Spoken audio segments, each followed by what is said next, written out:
GX6. Let me flip the camera around here.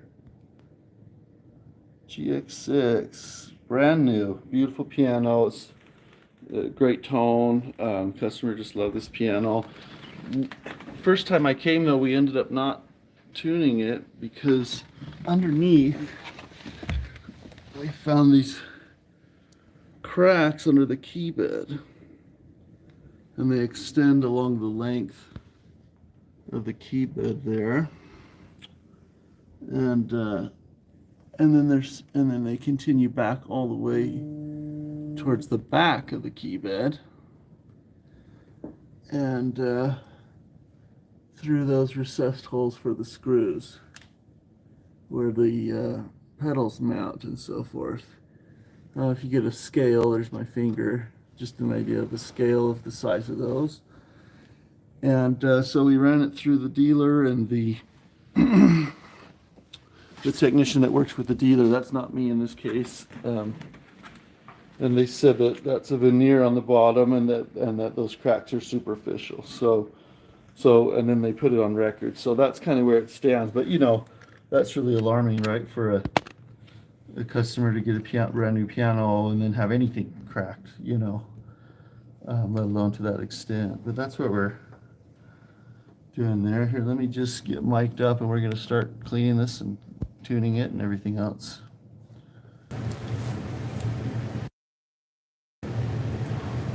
Let's see. Do you want to put the monitor on the other headphones? Just make sure it's coming through that mic, and then we'll get cleaning.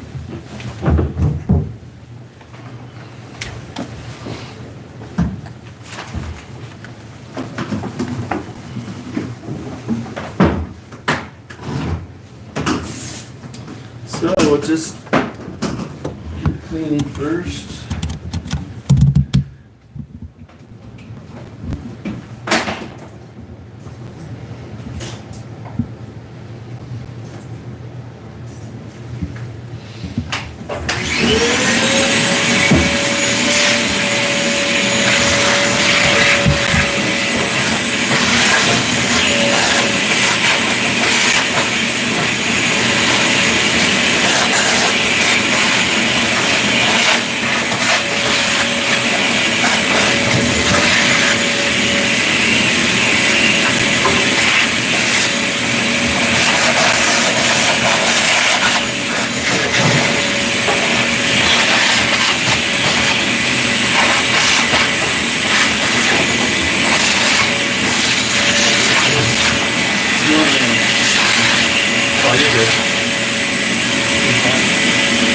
Was that my fucking?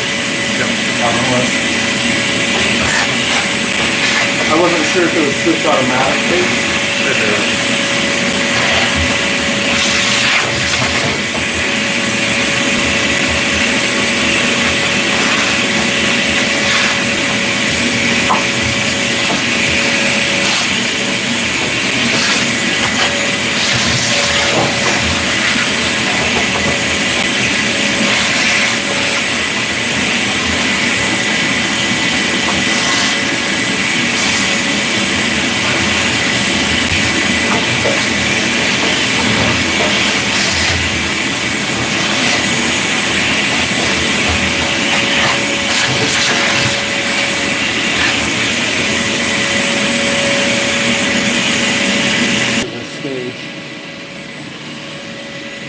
You don't need good sound yet. I'll get out of your way.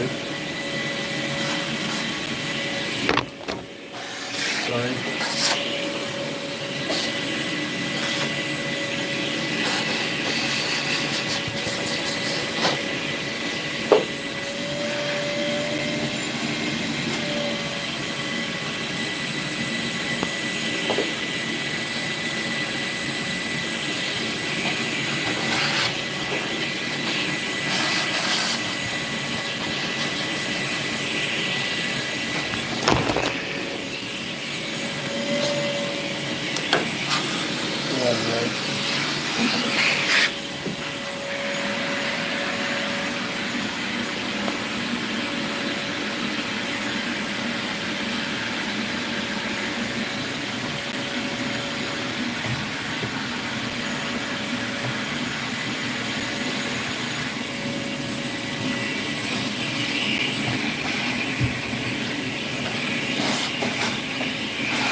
want that, I can get the back if you want.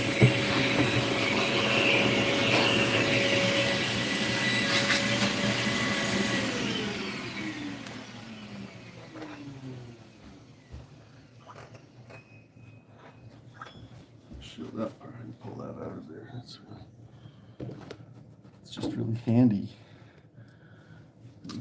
Run the rag and pull it right out of there. It cleans the whole board. Are you gonna get the back or? Yeah, I can get the back. Okay, do you want this? So this panel's big enough, you know, you go from the front and back. Yeah, and there's your cloth. That's all I need. So. You know, dust just gets in the piano no matter what, and you close the lid, open the lid, the dust will get in there. I mean, unless you keep it totally covered all the time, but then that probably implies you're not playing it, or you're just really diligent taking the cover on and off. Which, if you play a lot, like me, you probably wouldn't want to do that.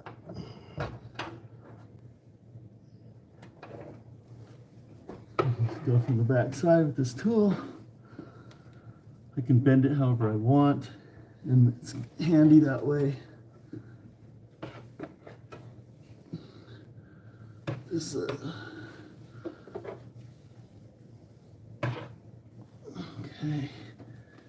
Now I'm back here. Dust always kind of collects around these knobs and things. And kind of pull it out of there.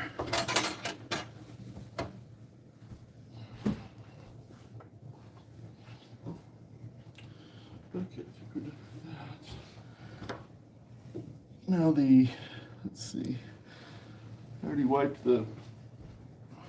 I brushed the dampers and vacuumed them a little bit, but the dust kind of will get back on there sometimes. One thing with these dampers, look at this. Sometimes with Kawai pianos, I think they may teach a hand tightening in the factory of the screws that hold the dampers. So you can see how that one's turned.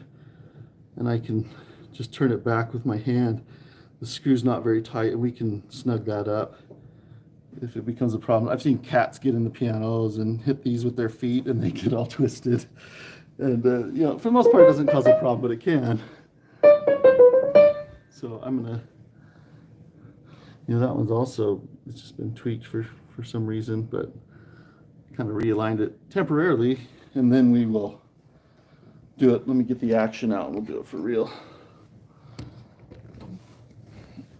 Our three-legged tripod is a little bit dysfunctional here.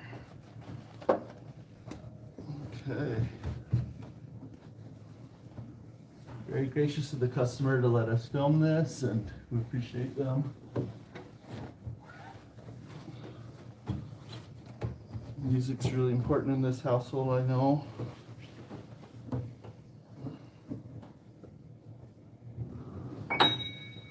Okay, we're going to undo, you want to just film Mark, I'm going to undo the cheek blocks. And these cheek blocks have a Mickey Mouse screw, and that doesn't mean it's not a good screw. It just means that it's shaped like Mickey Mouse. So anyway, and you don't need a screwdriver to undo it, which is nice. I will highlight another issue that we'll need to make sure we address here. Let's see, Mark here. The gap between the keys and this is the key slip is just a little tight. Sometimes the key slip, which is this front piece, gets warped. And it's a common thing, you know.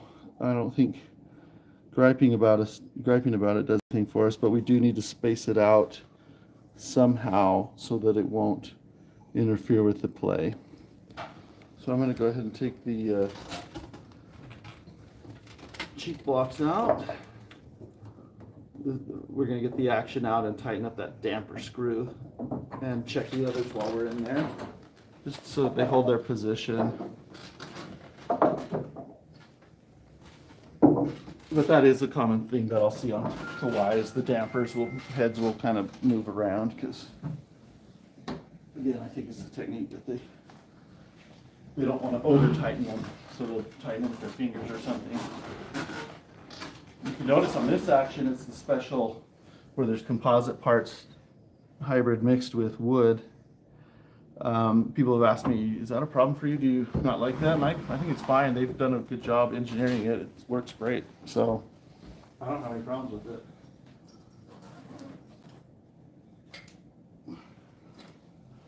But while I'm in here,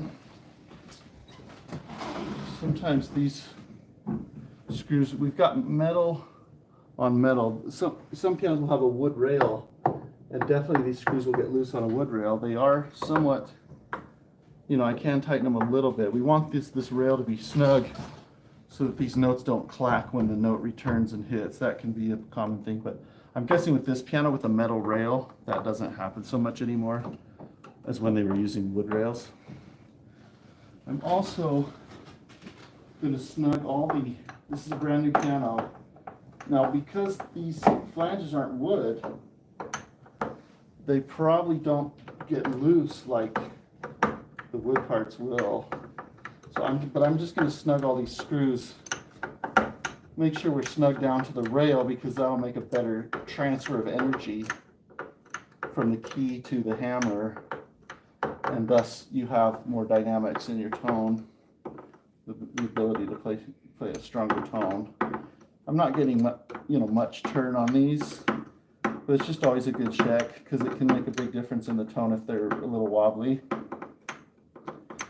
We did have a complaint of one note that's a little swallowed, a little dead on the piano, and so I think we'll need to voice that up in some way. So we will do that.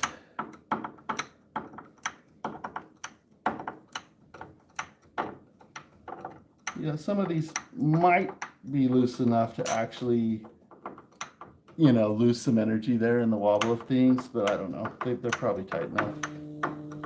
I just feel better going through it this way. Just hang up, yeah. Yeah, sorry, we had some incoming calls there.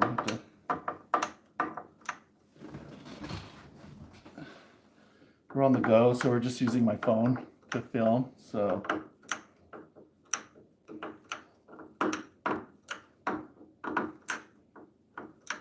But again, these won't need to be retightened a lot in the same way as maybe wood might, and even wood compresses after you tighten it. Can't quite get in the view here in my in view to talk to the peoples. So, wood, even after you tighten it 2 or 3 times, then you probably don't have to visit it again unless it goes through a big climate change. I'll go ahead, while we're at it, I'll just go ahead and show you a new piano, I'll check the tightness of all the action screws. We'll go ahead and flip it around. And we'll check the whipping screws on the back here.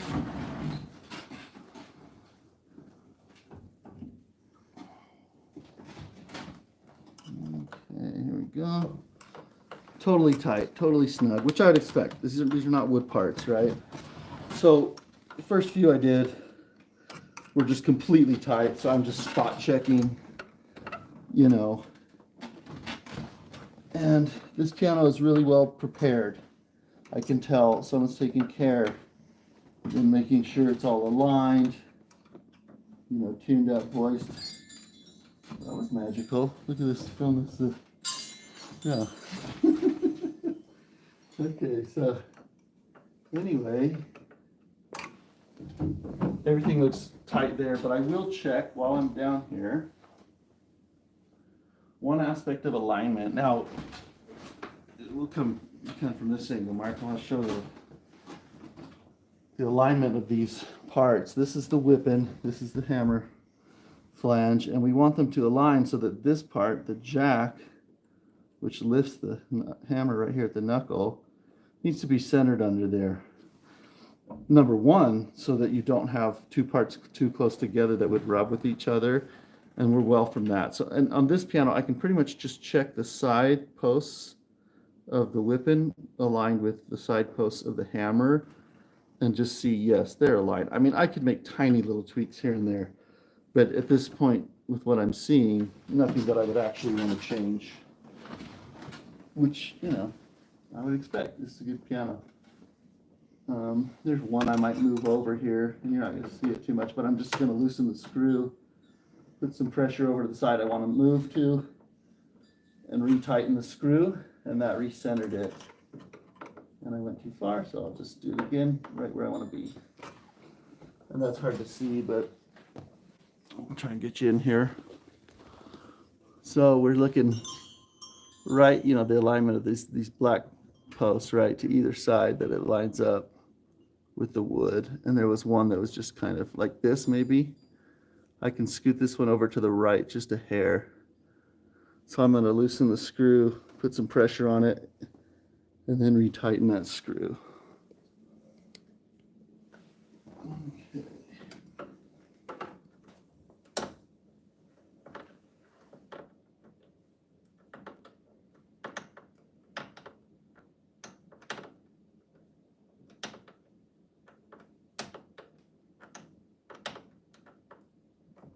This one's it kind of wants to stick in its old position a little bit. That's fine. Just kind of finesse it. It's a little just hard, a little bit difficult reach for me at this angle, but it keeps popping everywhere I don't want it to go. Let's see. Come on, friend. Come on, friend. Wow.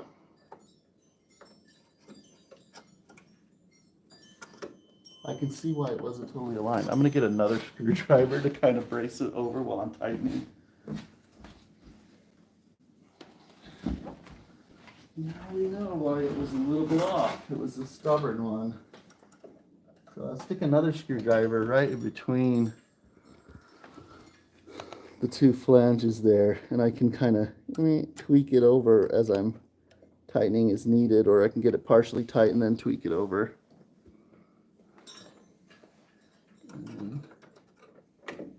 And that might do the trick in this case. There. I'll do it to its neighbor. Its neighbor's a little bit off. Oops. I like those jingles. Okay.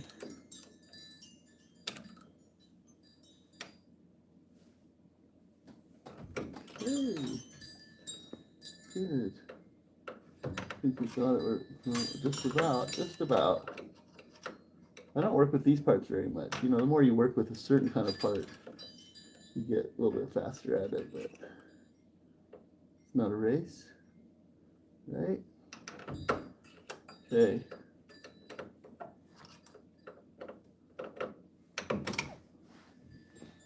There, now on those, this one, now those are in line, and its neighbor I fixed right here. Now those are in line. Okay, so everything's good there. No issues with that. Let's take a listen to that note that she was saying was a little dead in the scale compared to its neighbors. This will probably want to plug in our better mic for the piano. So we'll go ahead and plug in that mic. Right, Mark? Mm-hmm. Oh, you go ahead and do it. Oh, you're trying to get the flipping the action? Yeah. Do not try this at home, right? Kind of a thing.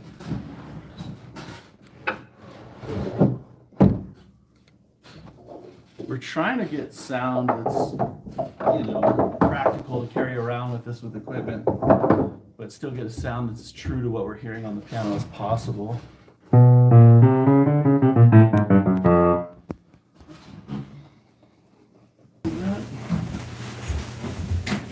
Okay. Let's make sure we're live on the mic, and I'm going to listen.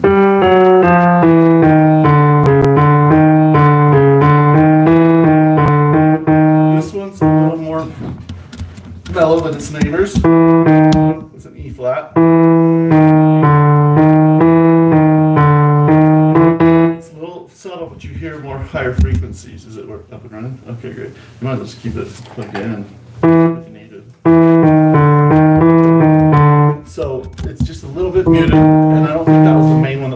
hard, but I'm noting it. So when I go from the C, here's the C, to the B sounds very swallowed. It's not very bright. The others are fine. This B is such a stark contrast in the scale. If you're trying to play evenly. Now I could knock the C down, which I might do a little bit, but we need to strengthen this B too. It's the middle one. It's just too swallowed, meaning there aren't enough high frequencies present there. So the first thing we're going to do is check if the hammer's hitting all three strings. It is well enough. The left string's hitting a little bit before. So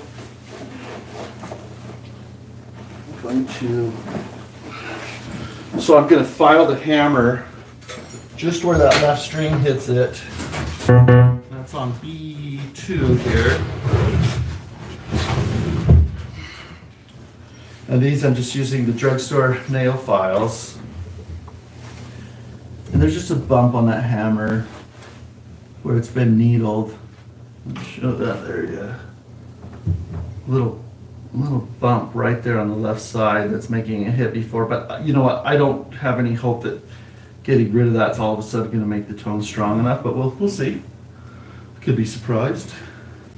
I think we'll still have to kind of harden this, re-harden the felt a little bit on this. And some people have asked me, would you ever put hardener, liquid hardener, on a hammer that's of this type, where they start pretty hard and then they needle them down to voice it. So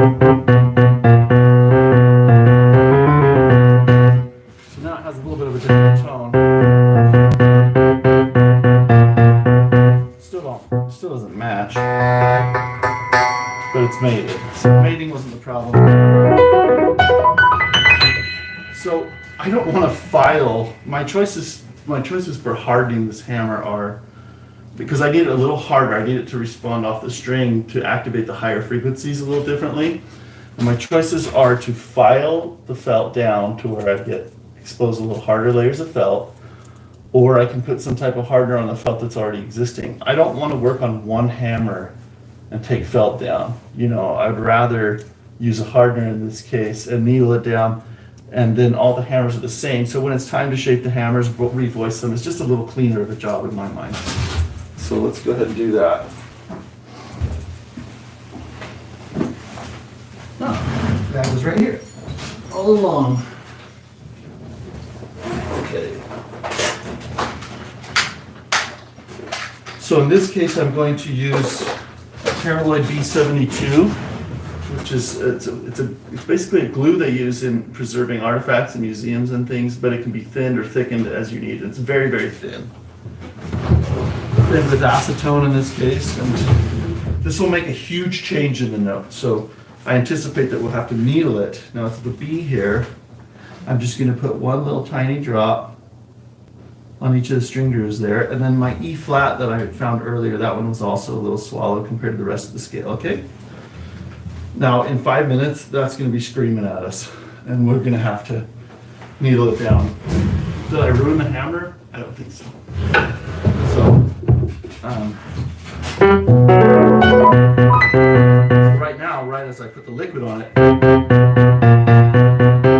it's still pretty swallowed.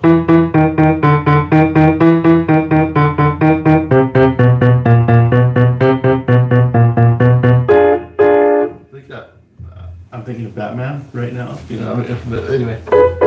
Okay, so while that's hardening, I'm just going to go ahead and tune it. That's our other main goal here, maybe our main goal.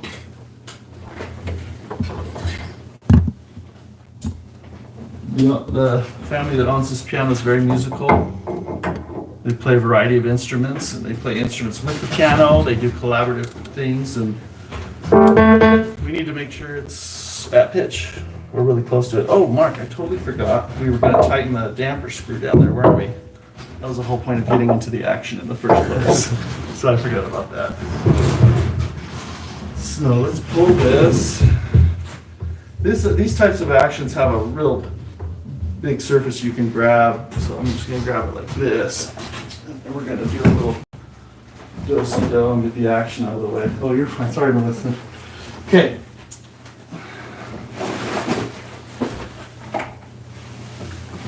All right, let's get this out of the way. And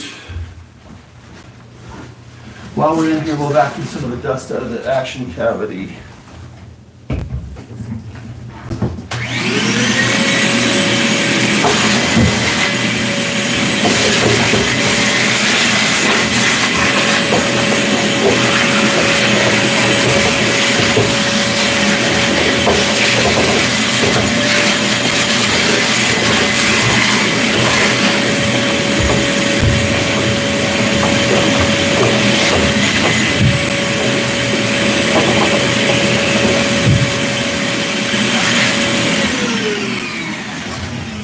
You'll notice that there's no cracks coming through the key bed or anything. And so the technician was saying that with these pianos, there's a veneer on the bottom, and then this is the more solid wood they build the bed out of.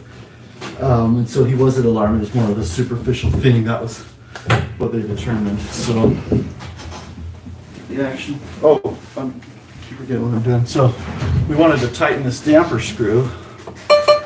Also, the damper is leaning a little bit, it's pitched a little bit where the back is higher, so I'm going to go ahead and bend the head, which is the way that's done. And then I'm going to check the tightness of the screws down here.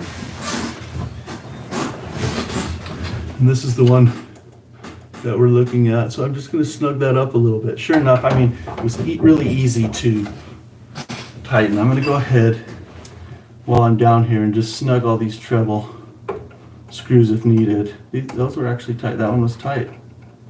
So it was just kind of a fluke. Okay.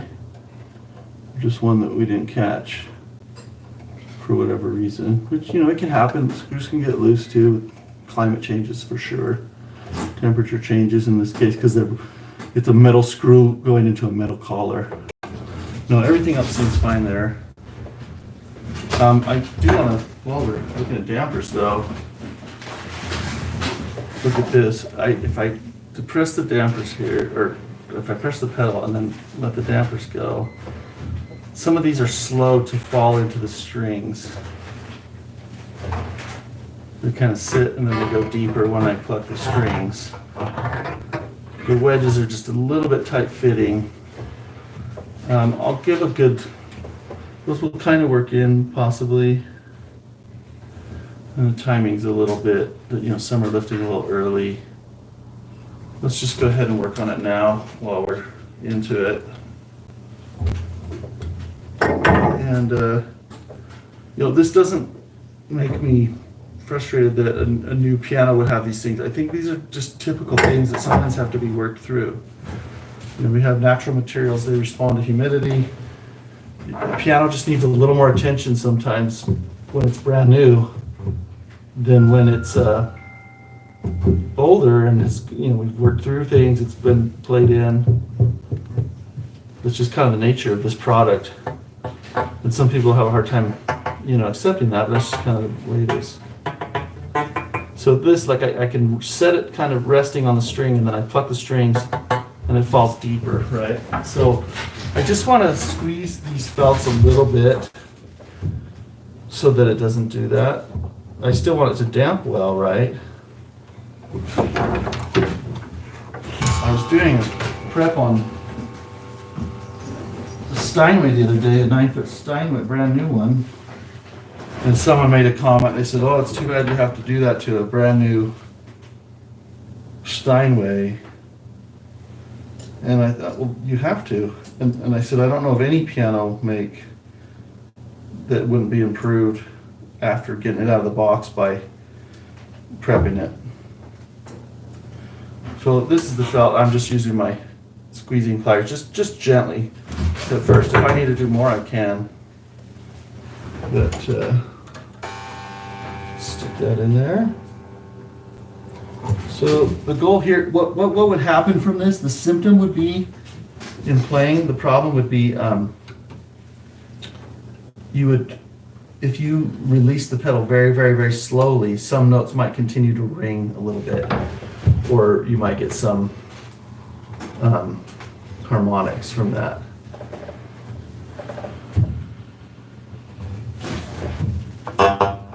What I'm looking for then on what I work with is that it doesn't drop down significantly after its initial contact, and also if I release the pedal very, very slowly, that the notes are already muting, damping. I would rather have felt wedges that are too tight than the other way around. I can't make them grow, you know, practically. And if I see that one is a little, if I see that one wedge on the top or bottom is a little fatter or skinnier than the other, I'll maybe kind of even them out. But I'm not too worried about that because I don't know yet if that needs to, you know, if one of the strings is singing more than the other, and so I kind of would hold off on that a little bit. There, now that comes to a resting place,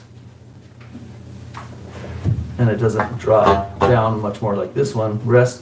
If I lightly set it there, then it'll drop down a little bit more. They're kind of getting hung up a little bit. So I'm going to go through this whole tenor section that has these wedges and just do that. I know probably what's going through someone's mind, is that permanent? How permanent is that fix, right? It's something you want to keep your eye on, but I think it'll come to a point where, you know, if the piano's maintained regularly and this is just touched up on, it would be a non-issue.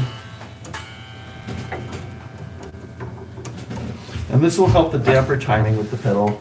You know, it'll help to have a clean shut off. And you can do more pedaling effects, you know, subtle pedaling effects when it's all even and correct. Okay, so now we're gonna,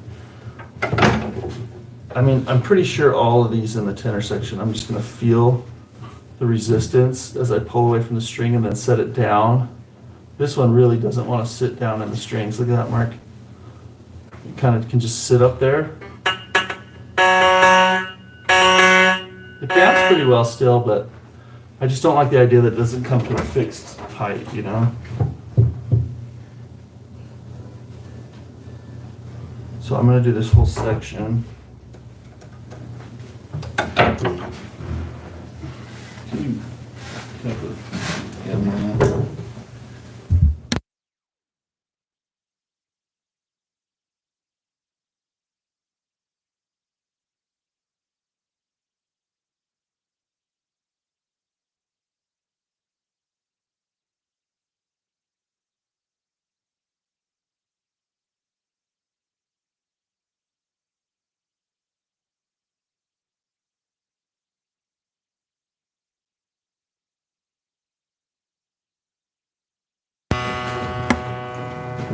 Okay, we just had a little conference there with the customer. They were noticing also that the middle pedal might not quite be working right, so we'll take a look at that. Again, these are the exact same things I was visiting on the, not the exact same things, but similar things, you know, pedal issues, things settling in, and on the 9-foot Steinway, and so many people say, oh, Steinways are bad because you have to do all this work after, you know. It's like, no, it's kind of common to pianos, you know.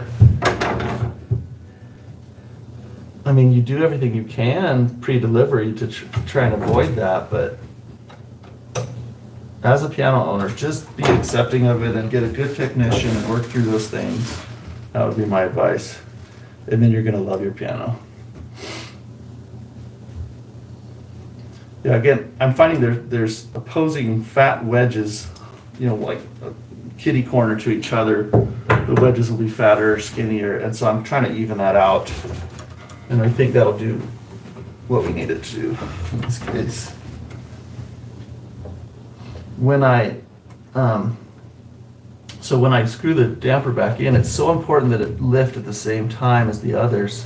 So we're correcting that also as we go, because you can see some here lift a little early. They wiggle. I'm wiggling the pedal right now, just barely engaging the dampers, and some lift early. And so this is addressing that too. And then Mark, do you want to go down below? They can see what I'm doing with the screws down below. So I'm detaching it from the stop block here, taking it out of there. And I'm going to squeeze. Look, this wedge is fatter. Is that in view? Okay. This wedge is fatter than the top one. This top wedge is fatter than the bottom one, right? It's not just my eye, right? Yeah. Okay. I'm not crazy. So I'm going to just squeeze the fat ones.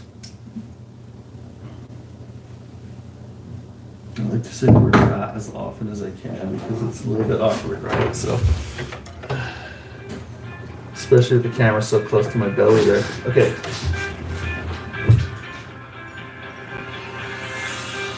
Sorry about that. I had a call coming in. Okay. So now I'm going to insert it back in. Now what I'm going to show you, if you can see down below me, I'm just winking the pillow with my foot about 10 millimeters or so. Just barely winking that. And what happens, look underneath here. Like the tray starts to move, right? Because it gets lifted at this lift point where the pedal lifts the tray. And then this damper that's not tightened yet, see the bottom part is going up while the others are holding still. So I raise it to that point where the others are, and then I tighten the screw. Maybe even just before that point a little bit, so that it's not late. And then, of course I got it late when I said that. So I'm gonna loosen it again, bring it to that, just before that point, tighten the screw, and I'm kind of steadying the damper head above with my hand.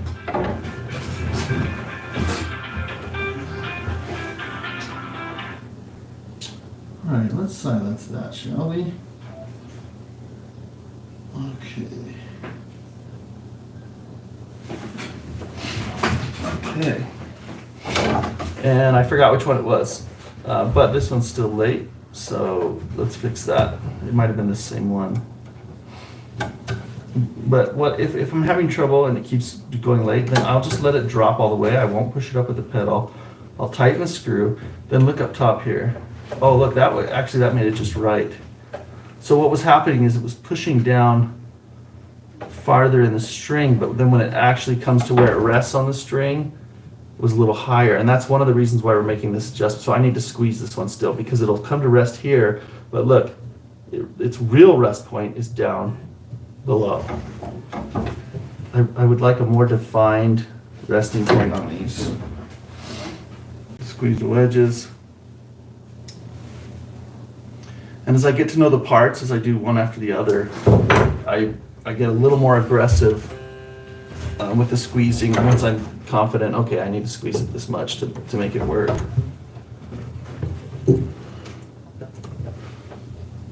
And yes, when I squeeze the felt, it becomes longer, which sometimes if the damper felt's too long down below the strings, that could be a problem the way it sounds and everything. But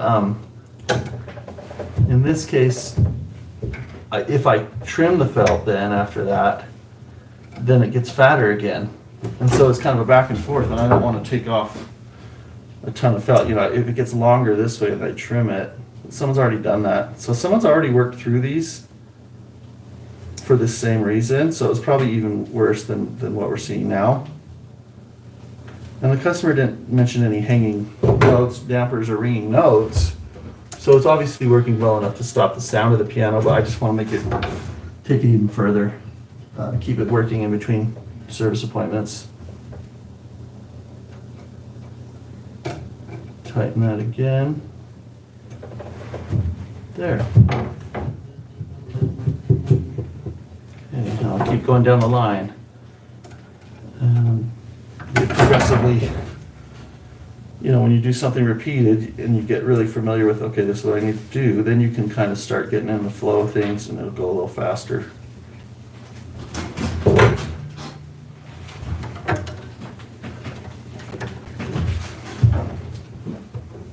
Okay, I'm just going to push the pedal up a little bit, tighten the screw.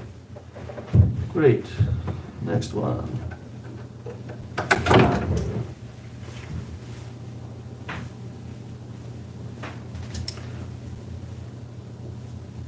Yeah, some of these wedges are really different in their thickness, just the way it got sliced.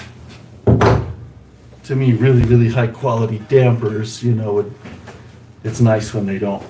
I'm not saying these are low quality, they're just, they are what they are, right? You get what you pay for, right? And sometimes you don't want to pay that much. It's not worth it. And these will work just fine, don't get me wrong. They'll work better than fine.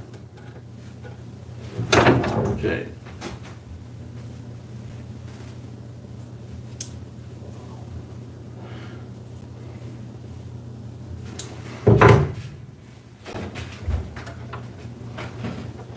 Some people might say, I've heard people make comments, why didn't they do this in the factory? They did. They maybe even did it more than once. It's the nature of it. You might have to revisit it a couple times before the problem's solved. And it's one of those things where if you go too far, then you're kind of stuck. You need a new part.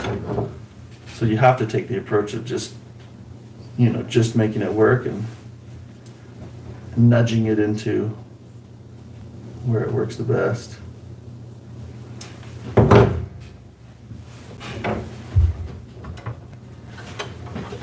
And so today we can monitor comments, questions, so we're happy to field any questions. If you're thinking of something, feel free to chime in and we'll answer as we can. We've kind of arranged things so that we can do this work and film and not be in the customer's way, hopefully.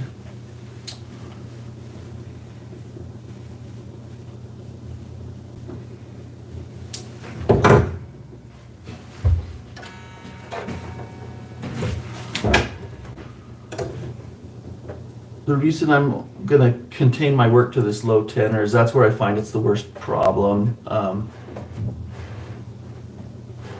And the others are okay. Yeah, the others in the next section are dropping a little better. So for whatever reason, maybe because the strings are a little wider down in this part, but the holes that separate the distance between them here that are dictated by this piece called the A graph, those holes they don't get wider.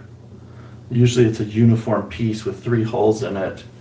So naturally there's going to be less space between the strings down in this lower area. I just kind of put that together just now, but I think that's why it's a bigger deal in the lower tenor.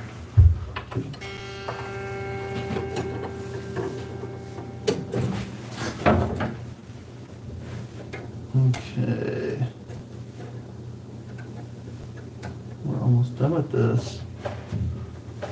I actually, I don't mind doing some extra things sometimes on piano when I've seen it for the first time or it's a new piano. Because what will happen eventually is these things will get worked through. I might spend more time at this point, maybe, and not in this case, I'm not going to charge more for the appointment, but it'll average out, because I might come another time, and because I've done this, taken the time, this piano will be a joy to maintain in the future. And pretty straightforward, and I get through it a little faster.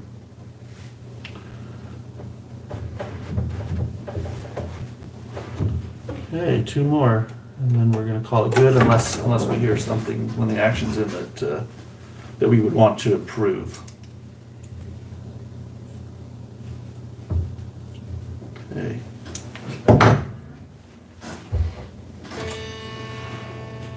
So let's see. Anyone have any comments out there, or you want to just mention where you're coming from, or shout out if you're new to these streams or whatever. I just think this is so much more real than scripting a video or something where we're just seeing problems and responding to them as we see them in the way that I would hopefully without a camera.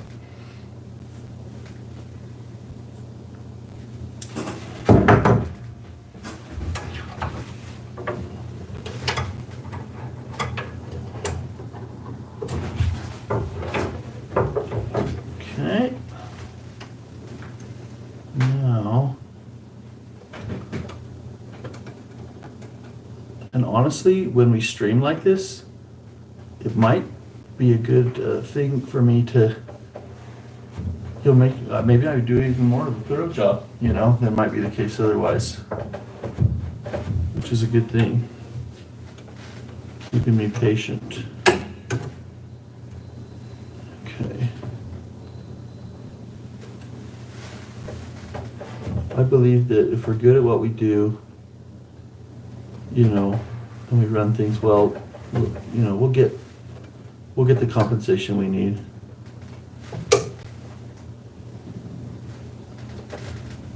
It'll come naturally and because of our expertise and experience.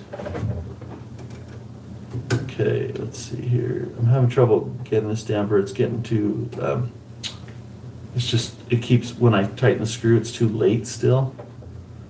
Now it's early, so see it's wiggling. It's the very end one, so you can't see it quite as well. Let me get you in here. Look at what I'm looking at here. Okay. How's the sound quality and everything and video on this? How are things looking for everyone joining in?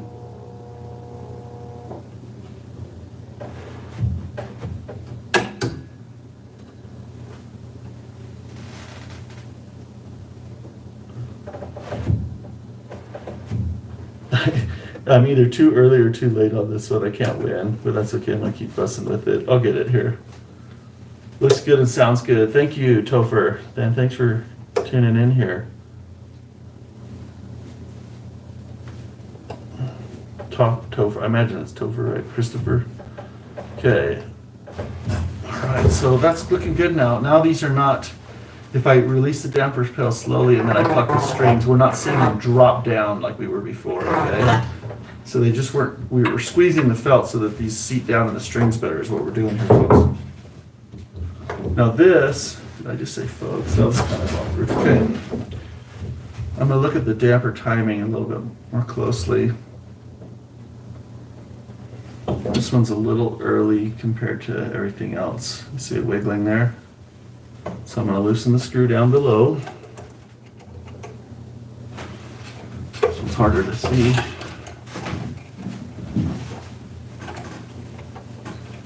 And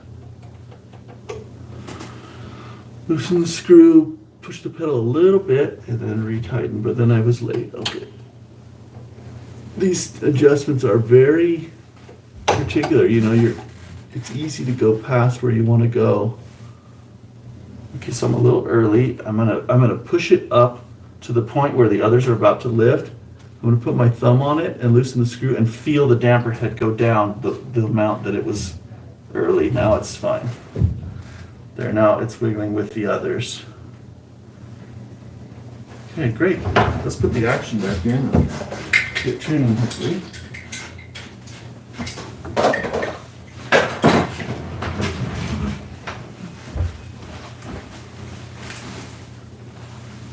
And we're gonna hear, we hardened a couple notes that were, the complaint was that they were swallowed and they didn't match the notes in the scale. So we put little drops of hardener on them, what I chose to do in this case, and now they're just gonna be screamingly bright.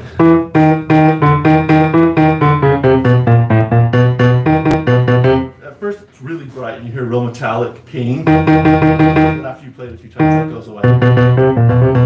I'm also gonna shift the action over to break that crust, and then you notice that ping go away. Okay.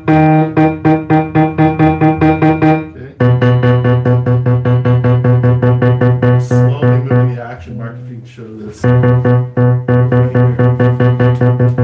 left pedal, and that broke that crust. Now actually it's not. Okay, the E flat's too bright.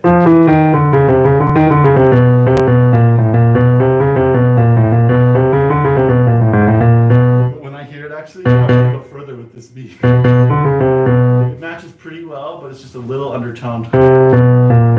It's missing a little bit of high frequencies compared to the C. So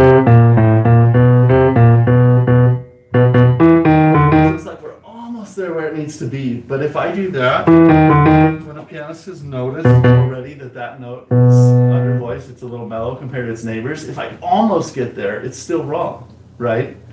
It needs to be changed for sure. It needs to be fixed, okay? So I'm going to put a few more drops. That's all I'm going to do. And I think it'll be fine. And it'll get there. And this doesn't take long to harden. It's so easy to voice afterwards.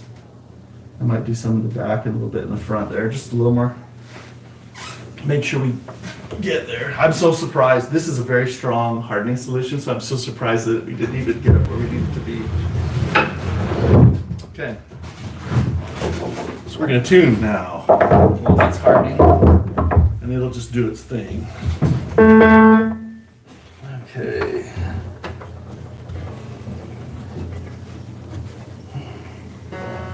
The pitch on this is not bad actually. This kind of bothers me that I'm going to tune an A to A temperament, and look, I have to span the strut of the piano, and so it won't damp all the side strings on these notes. They'll still be singing. I'll have to get a wedge mute to put in there. Most pianos I can just mute off an octave with my strip mute here, and I'm good to go. It isolates one string,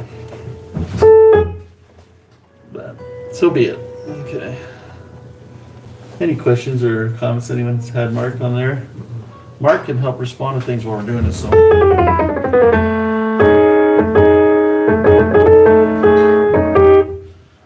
Okay, we're going to put this at A440.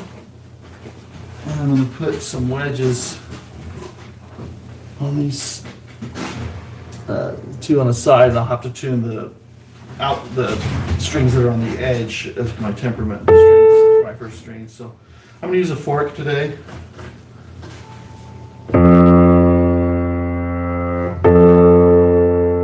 Right at 440.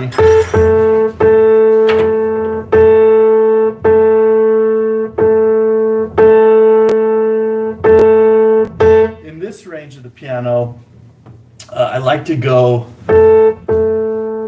if I'm tuning the lower note here and I'm listening, is it a good octave? I'd like to push it a little bit to where it's definitely flat a little bit.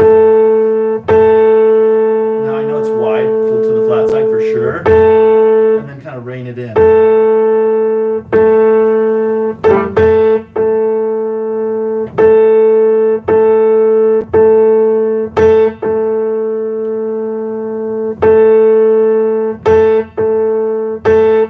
That's where I want to be.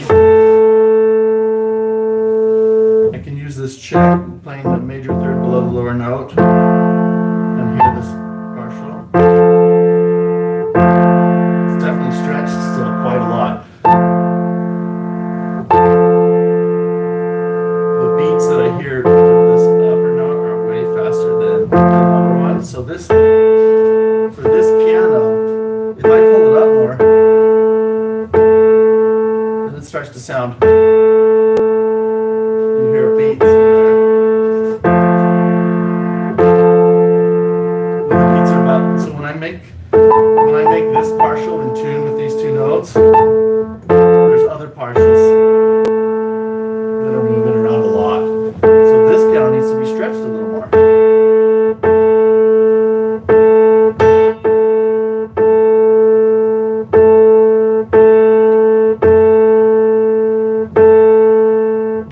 Some people think a stretch tuning means you're tuning the notes out of tune.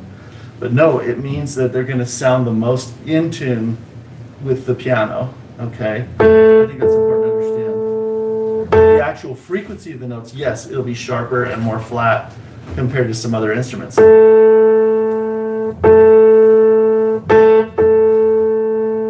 that's where I can feel like it's most clean.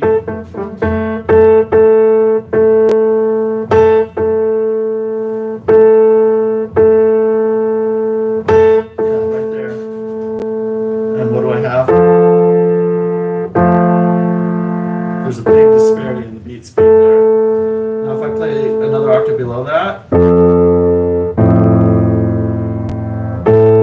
okay, we'll see how it shapes out, but that's different pianos will dictate like a different stretch for that type of octave.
Get a different mute here. This mute keeps falling out.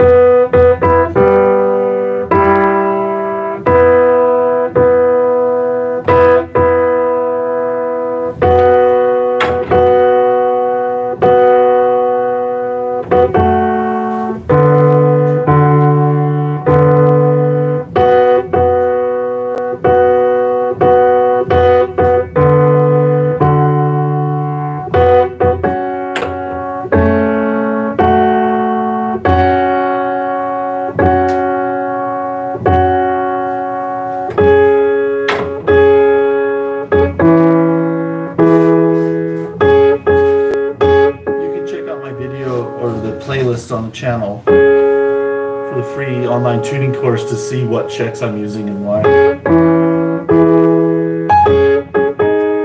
you want.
The overarching goal here is to get all the fifths and fourths to sound the same in no matter which pair you're talking about.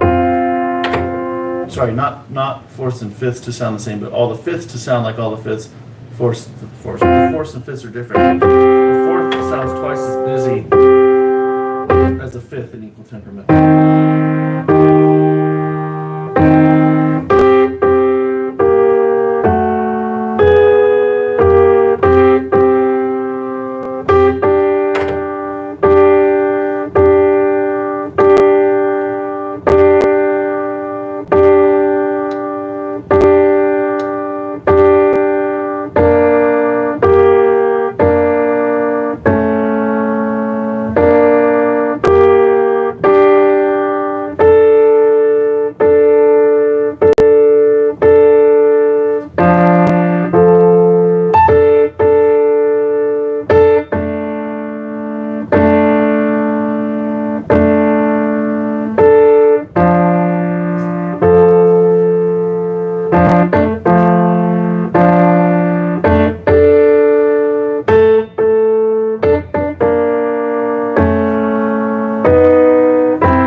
sometimes I have to kind of learn that piano when you think, oh, I'll tune it like I do this.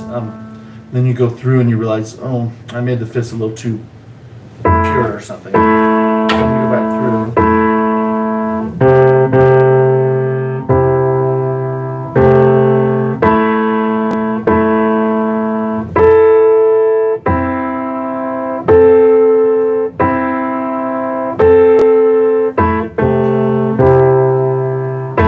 That's usually the case if you tune like this going around the circle and force a fifth. It's just that you make them too pure or too wide or too narrow.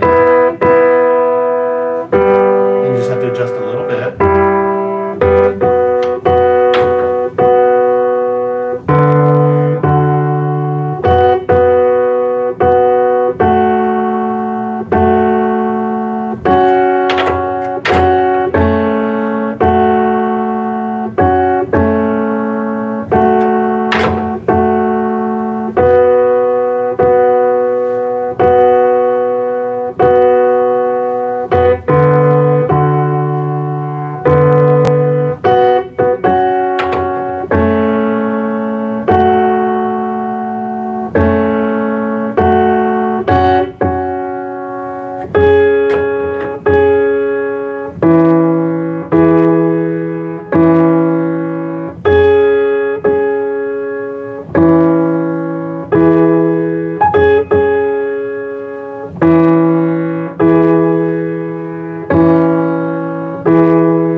My octave slipped.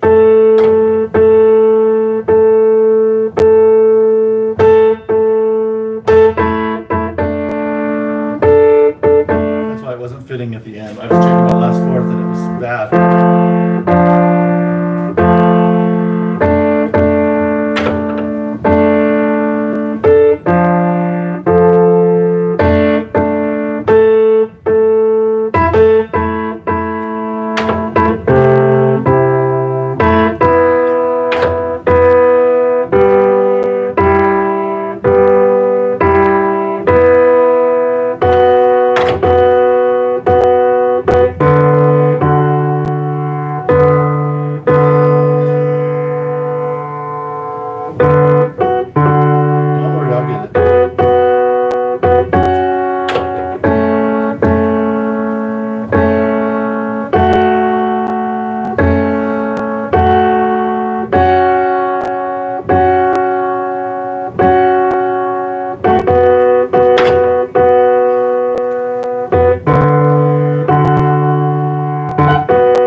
the cycle because can't seem to get them the right size on this one yet.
Come together a little better.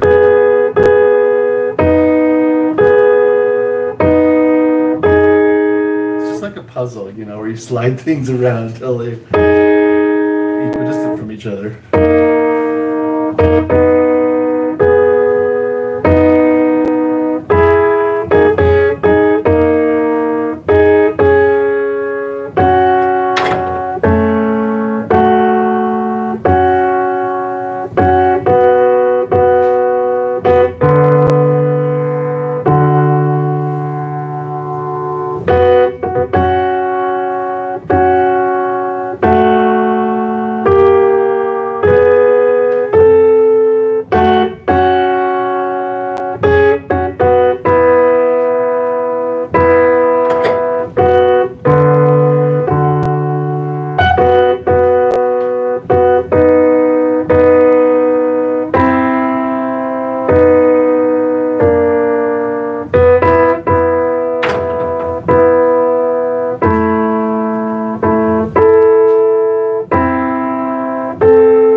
Should sound pretty pure. Some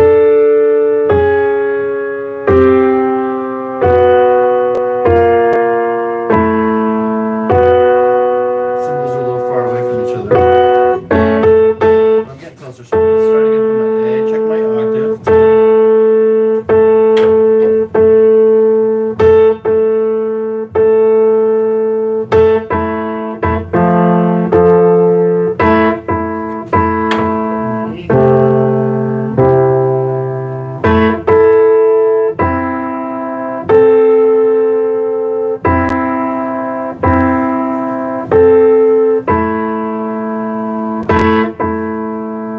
The fifth kind of lilts like that. You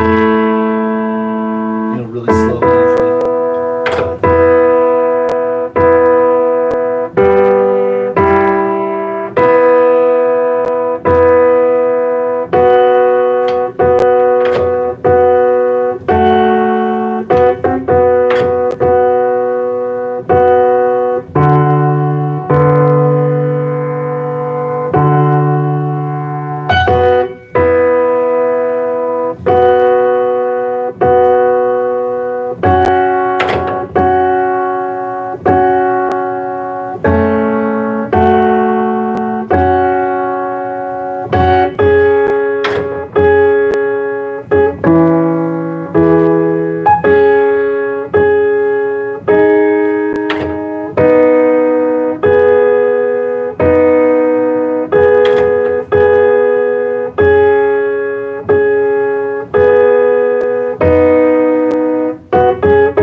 this C. Brighter.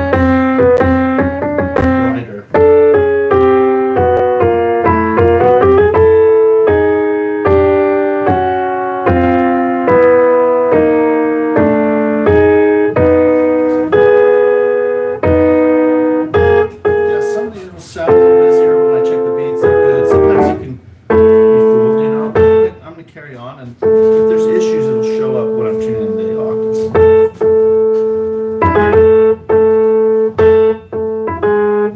Tune down.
As I go down, it sounds really smooth actually. So far.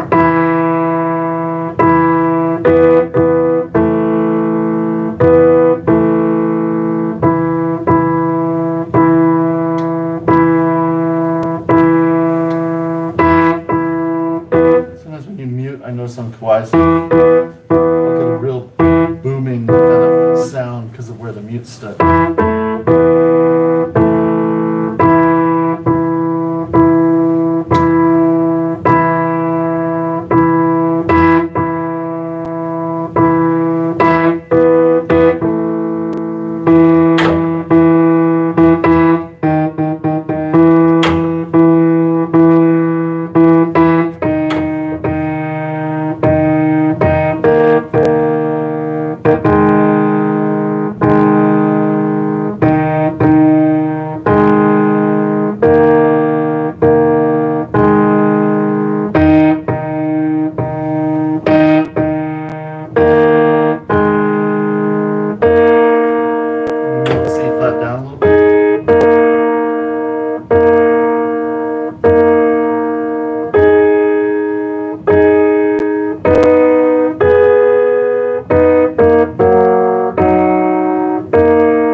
tuning out.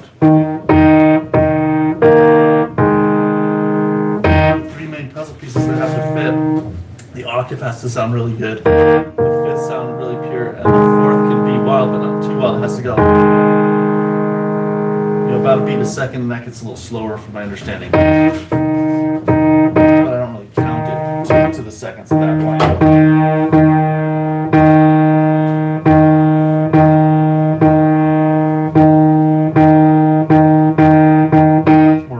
qualitative judgment. Is it too busy? Is it too pure?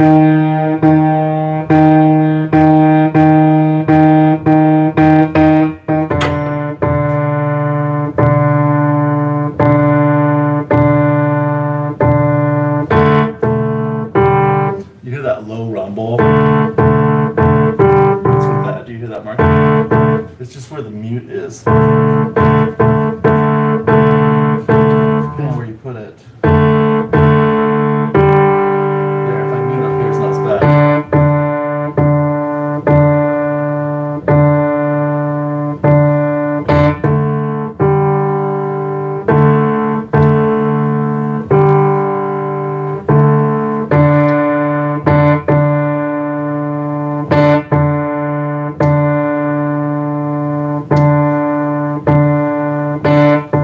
So watch this.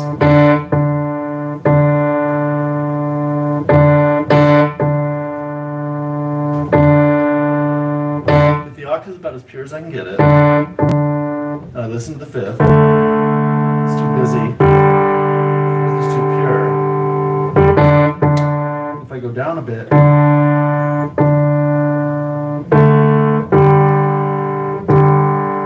the fifth is still too busy. A little too busy.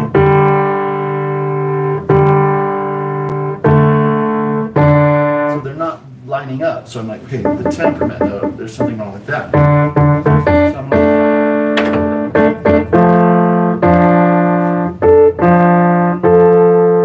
I'll lower this D.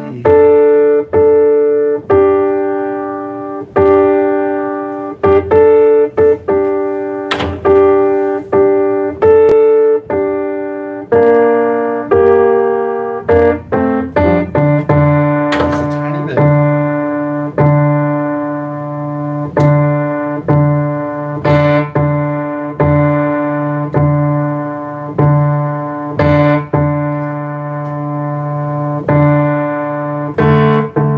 There, now the octave sounds as good as it can be, which is kind of yucky. That's the way it goes in the tenor section. But trust me, that's as good as it can be. And the fifth sounds really good. No, fourth is still too busy. I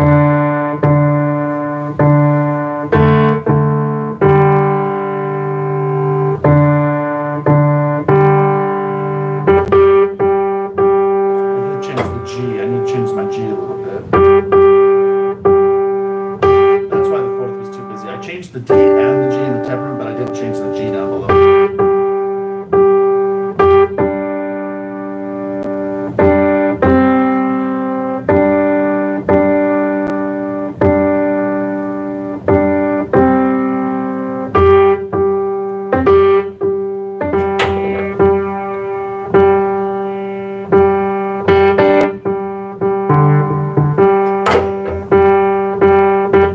Let's see if that's it.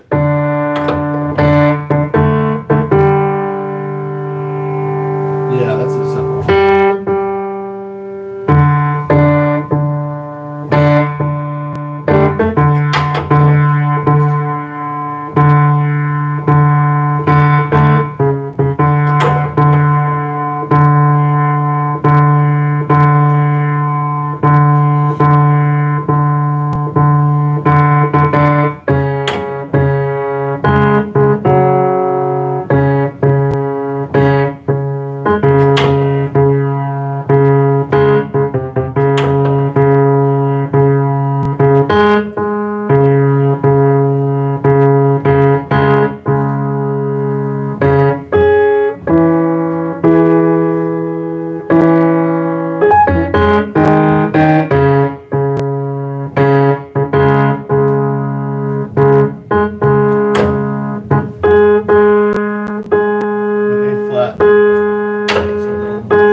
I'm wrestling the tuning a little more than I do on, the tenor, but that's okay, it happens. We'll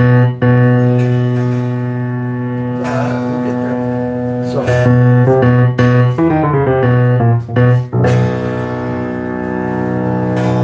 Wrinkling this crust on top. Just kind of going shallow and just sprinkling the whole hammer.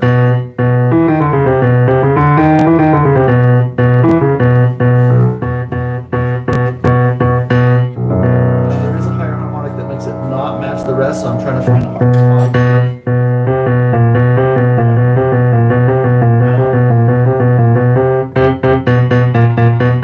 If I hit it harder, though, it's coming. It's a little different, isn't it?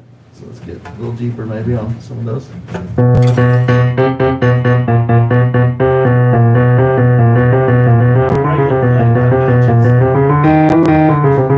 was the D flat that we hardened earlier that we need to just soften a little bit. D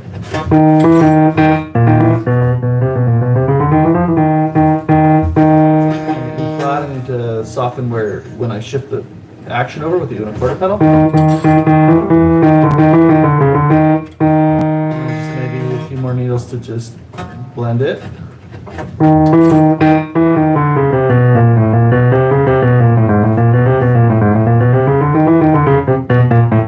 This is not swallowed anymore. You agree, Mark? I was waiting for Mark to confirm. He's like, to me it's fine.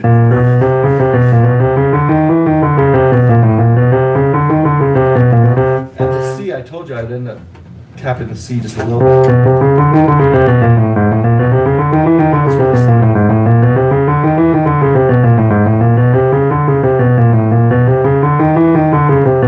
That's the B, that's the C. Alright, carry on tuning here.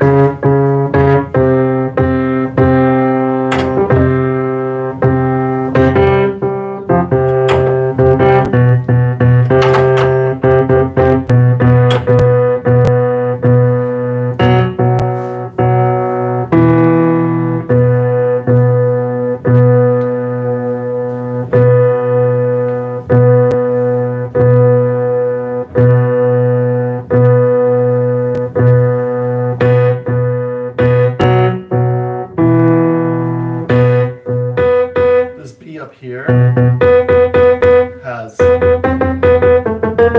little pain, but we're not going to worry about that right now. It might just be the mutes.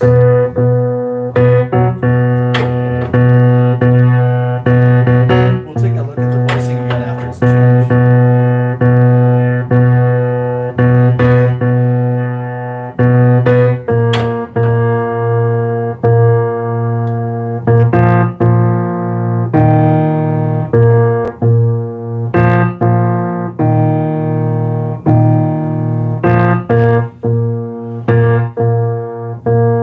We're going to take a little mute break here, just for a sec.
together just right.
Not that anything sounds like particularly bad, you know.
Phew.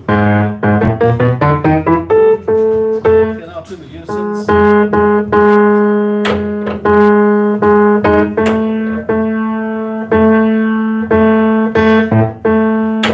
It's a great sounding piano though.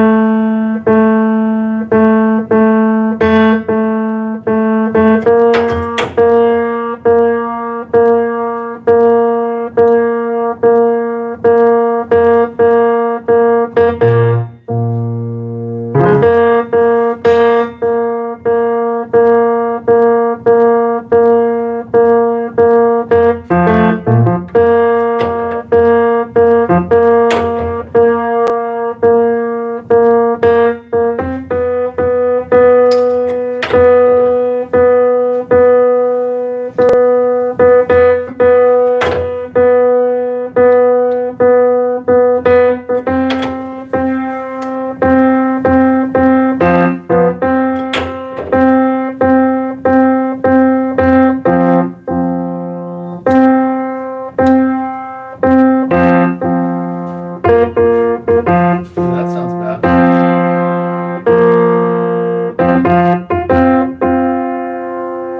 Right, that C with this F. Let's see what's going on.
main challenge today is to not fall asleep while I'm doing this. I know I couldn't do it. I can't stay awake while I'm tuning.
Treble to get my bearings. I like to make sure that I'm sharp and then settle it in like so.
Because of the different factors that they can play around with designing the piano, different pianos will have a different sound even when they're in tune.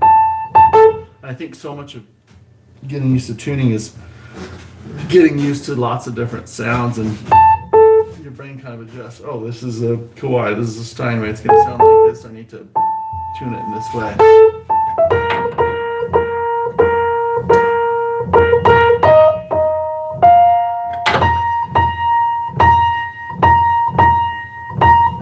So I think the medicine there is just tune lots of pianos.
Sometimes you get weird tones in a note that can kind of fool you, you know, whether it's sharp or flat.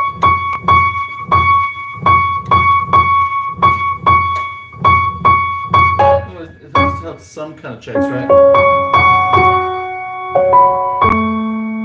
I can play that with A3. Here, B, and then I can play an octave below.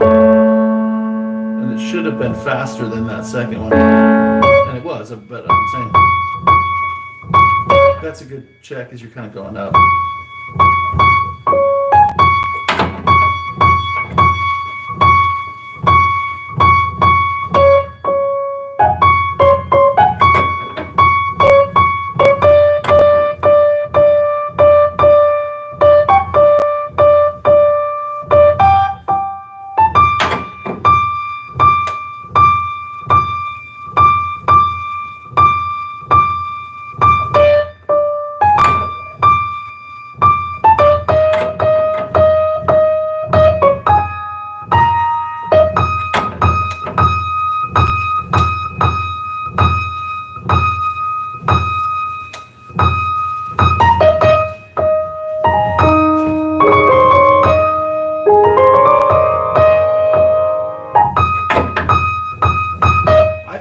I like the sound of Kawai's okay when I'm all done and I'm playing. When I'm tuning them, I'm not super comfortable on them. It sounds a little weird to me, but it's not like a fault. It's just I'd have to tune more of them, I think.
that single string has a false beat in it.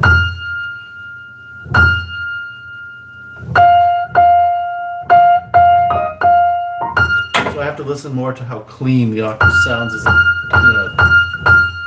instead of thinking beat so much.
On this piano, the sensation is, if I was going to tune it like I normally do, where the top note disappears into the bottom, then melodically it sounds flat. And I'm ending up putting them a little bit higher than that, to where the octave sounds correct to me. So I don't know what's really going on with the numbers and behind that.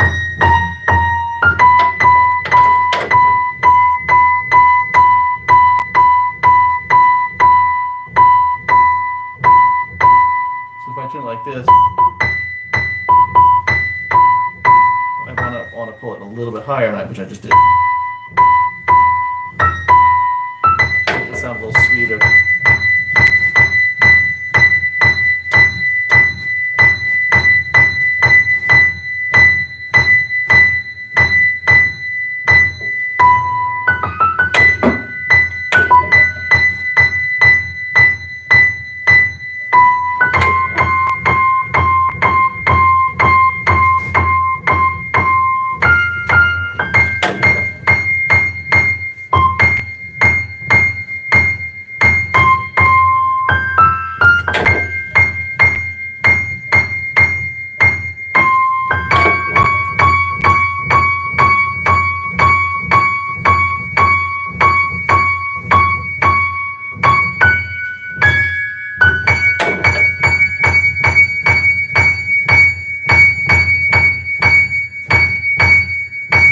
Like I said, if I perform on a piano, on a Kawai, or play on one, we have one at our church, and I'll play on it. And it sounds great when I'm stepping back and thinking musically. It's great. It's just when I'm kind of having it under a microscope, I recognize it as a different quality in the tuning, the way the partials are kind of matching up.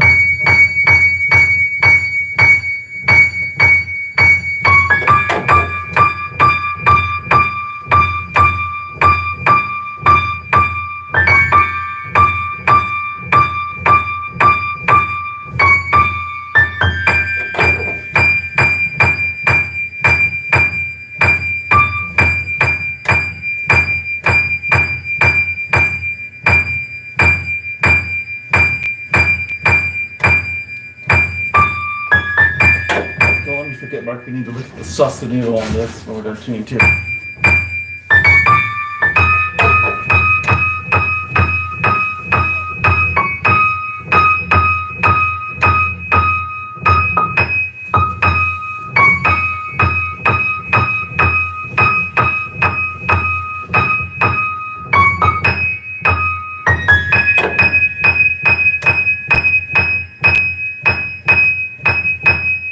I don't know if people are tuning in this morning, but feel free to throw up anything on the comments. We're happy that we're checking it periodically. I am interested to know what you're interested in, and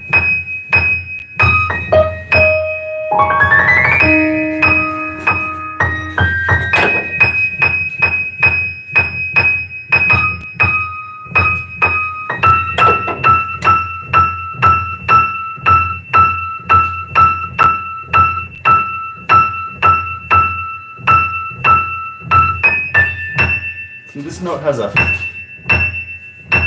false beat all the time, right? The string. So I have to hear behind that to the way the octaves lining up. Sometimes hitting the pedal and hitting it with a lower note helps to kind of bring that false beat out of the focus.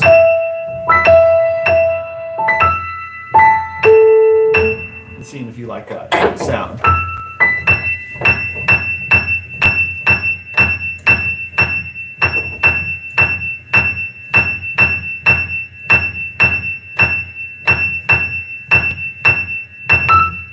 I always tell people not to fuss over false beats. Here I am talking about it and griping about it, but you know, just tune it so it cancels out. Tune it so it sounds the best it can. Just work around it. People go slamming the string on the bridge, and oftentimes it doesn't really get rid of the false beat. Sometimes if the string is riding up on the bridge and you tap it down so it's making better contact with the bridge, sometimes it makes the fundamental of the note stronger that we hear. So I think, you know, it gives you, it kind of just brings the false beat then is in more in the background, which is, I mean, that's a good thing, but to not overdo it, I think, is smart, not to hit it too hard on the bridge.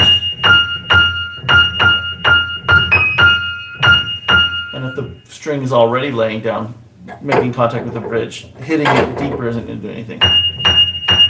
Isn't going to do anything good.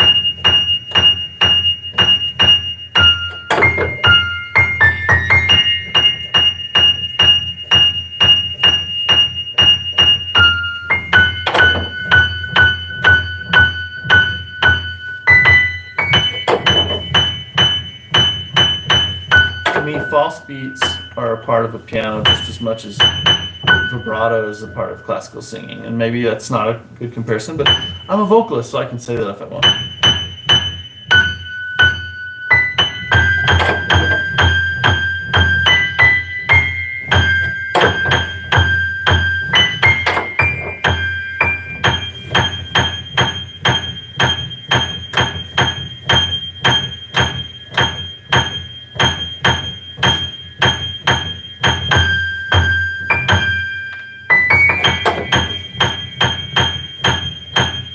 Has there been any activity on the channel? I mean, people are probably busy. Yeah?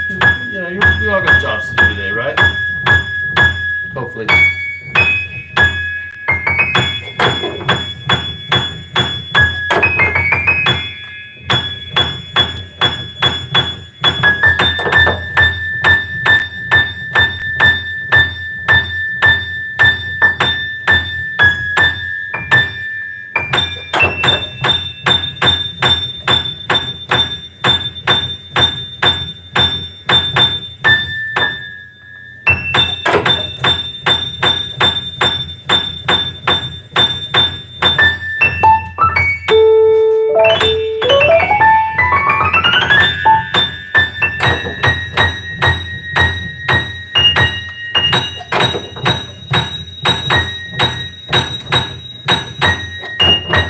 These higher notes are actually a little easier for me to hear on this piano.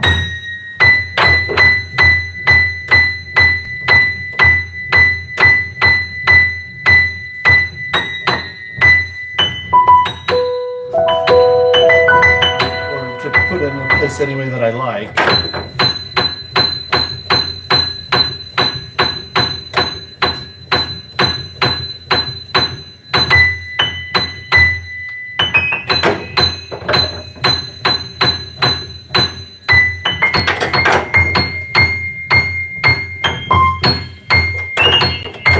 I do like this piano. Touch is really nice. Action looks great.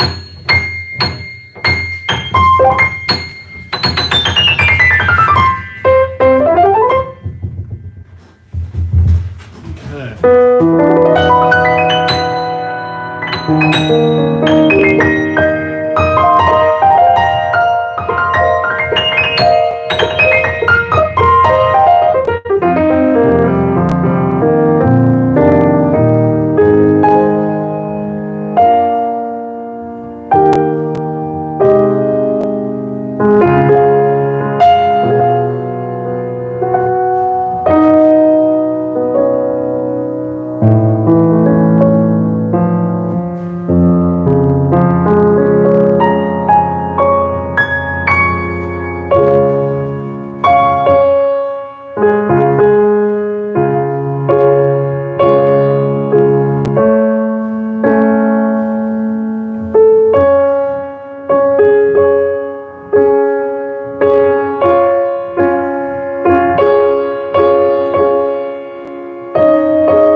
Tune to the bass. Oh, it's already in tune. We don't have to do anything.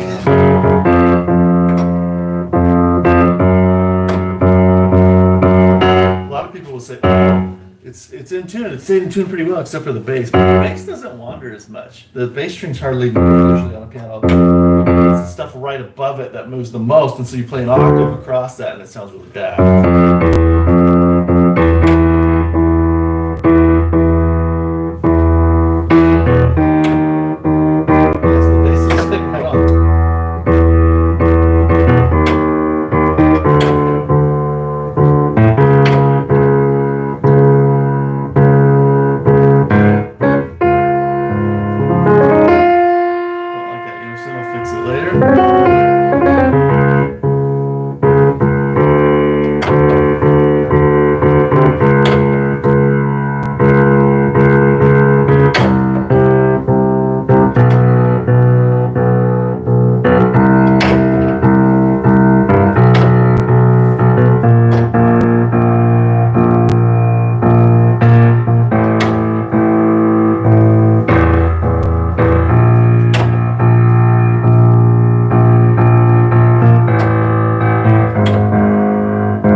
That I haven't shown in my previous videos. So this is, I'm down in this bass range and I'm gonna play, so I'm tuning this A flat and it sounds pretty good to me. And I hear some stuff moving around. I'm gonna see where this partial, what it's doing, okay? And to activate that one, I need to play the B, so a minor third above the lower note and a major six below the minor third above the lowest note and a major six below the upper note. So to compare the beat speed. And you're listening to this.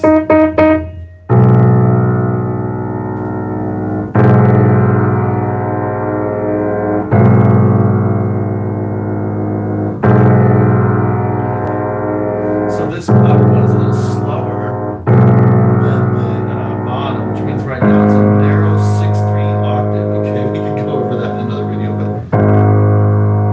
so I might try lowering this note and see if I like the sound. Okay.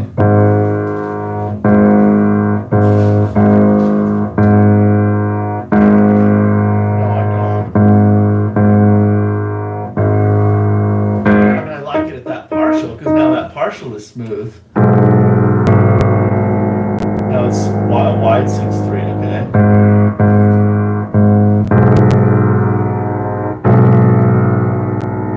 Now the bottom one's just a little bit slower. Here's the top one.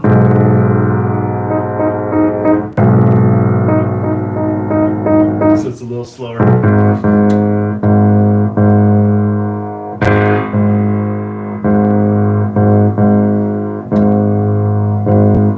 That partial is not the only thing we're hearing. You know, we can't tune based on that. We have to hear how all the partials tune. So I want to put it right there, which is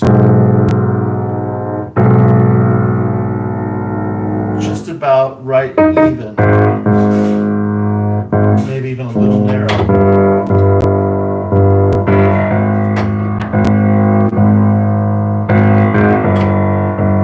And from note to note down the bass, sometimes the notes will have a different quality because of these bass strings, the nature of them. And so sometimes I'll feel like I can hear really clearly where I want to put things, and then there'll be an odd one where it's, where should I put that? You can check it with that 6/3 octave and at least kind of tell what it's doing compared to the others.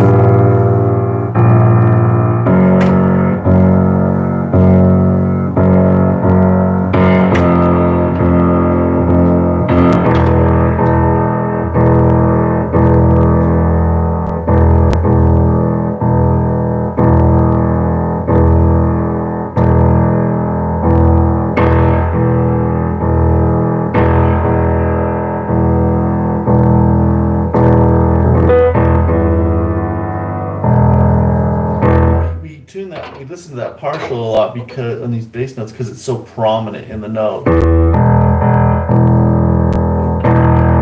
octave, it's pretty prominent. I don't know, maybe it just sounds that way after you tune for a while. I don't know.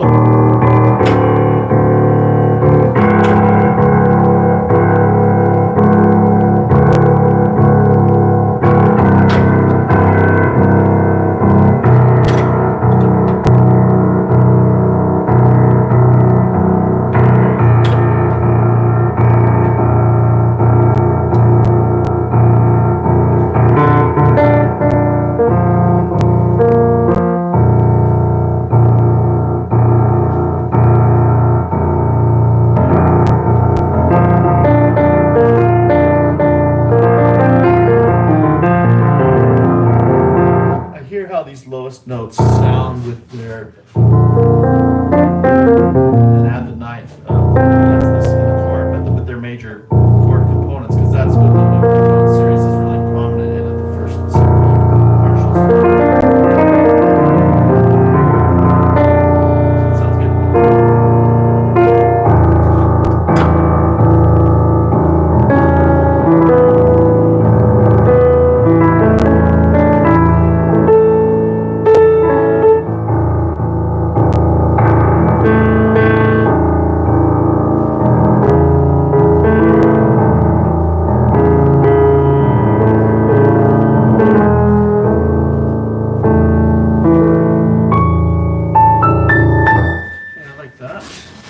Let's get the camera out of the way of the things here. I heard, let's see, there's a unison here I wanted to touch up.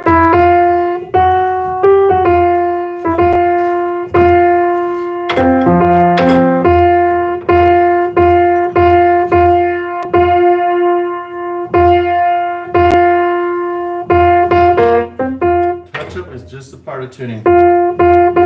You're going to do more to have a stable tuning by just listening to it after you tune and continuing to refine things and just putting them back in place. rather than doing some tweaking with the hammer and actually disturbing the system in a way that'll actually make it less stable. In most cases.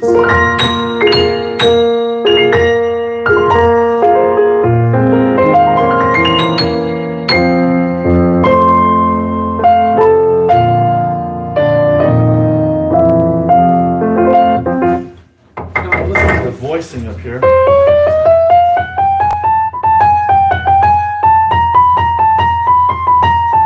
That note stands out to me.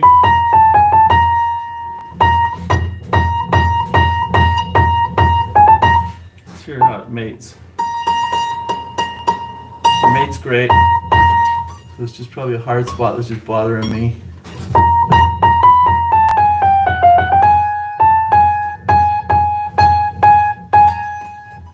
This one, same thing.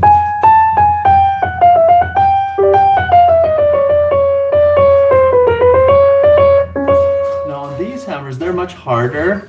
I don't need to plunge, I don't plunge my needle in very deep, and it makes a bigger change in the tone without having to, you know, go deeper.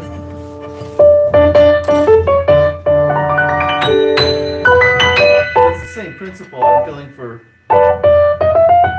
hard spot and see what the unison's doing here.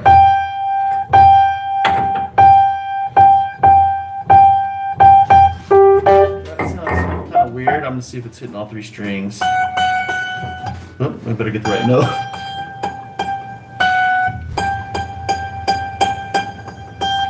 Okay, I'm having trouble here.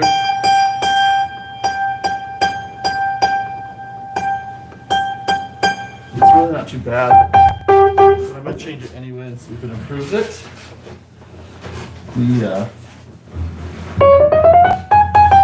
Let's see. No, it's good. Look at the tuning of the octave on that one.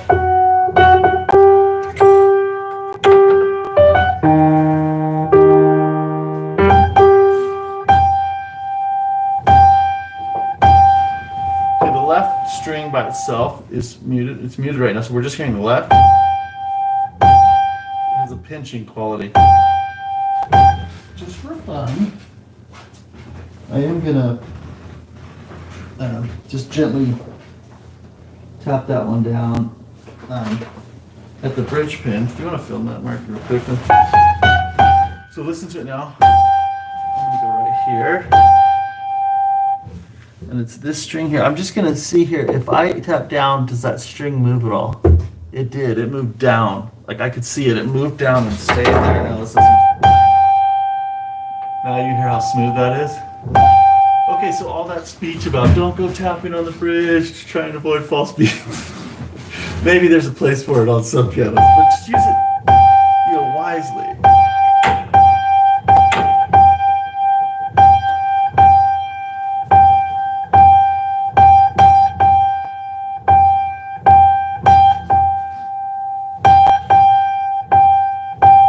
Let's listen to the middle string. Has the same thing going on, so I'm gonna go ahead and tap the middle. You want to film it again, Mark? Just to see if we can catch it. It's probably too fast for the, you know, refresh rate of what we're doing, or whatever rate. What's that rate called? Whatever we're broadcasting at. But I'm gonna just right there. I'm just gently hit down, and it went down. Okay. So now I'll tune that one up to the left string.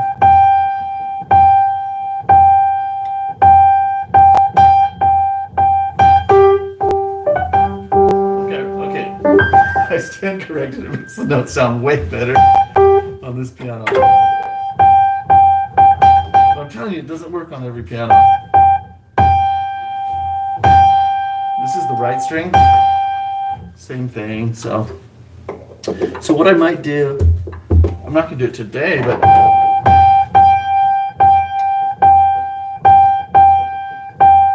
I'll make a note of that about this piano in my records. Makes it sound more whole, doesn't it? It's not as pinched, and it's more sounds more in tune.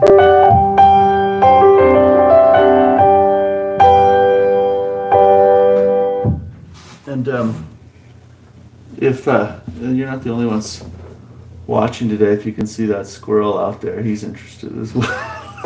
Anyway, okay. So someone trying to.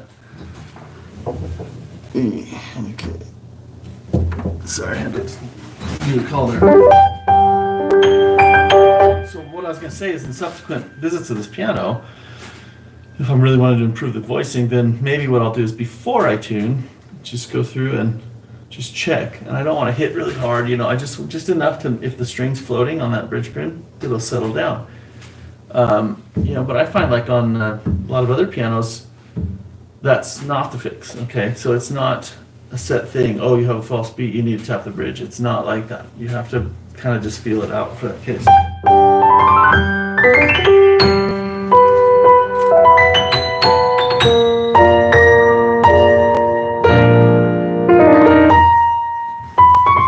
Like this one's probably a candidate for that, right?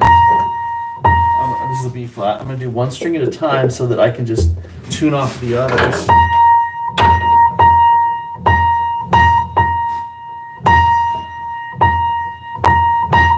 As I knock the strings out of tune that way.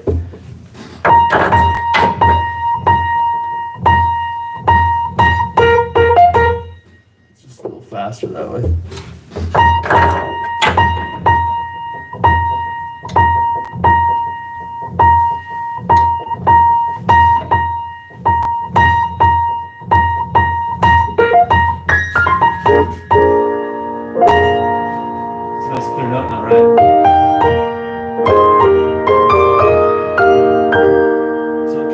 Like the unison was out, but no amount of tuning was going to make it sound that clean.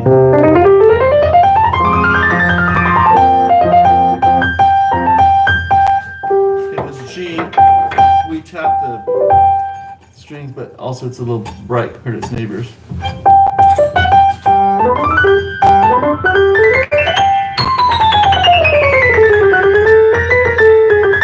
don't like that sound.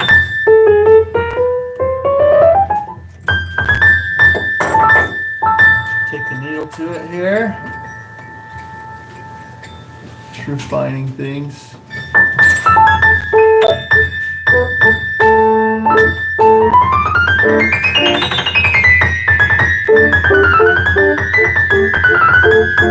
That one sticks out a little bit to me, and I don't know if that's a thing that you can hear so much, is just feel.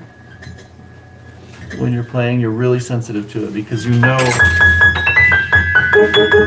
you're playing evenly, but that note sticks out.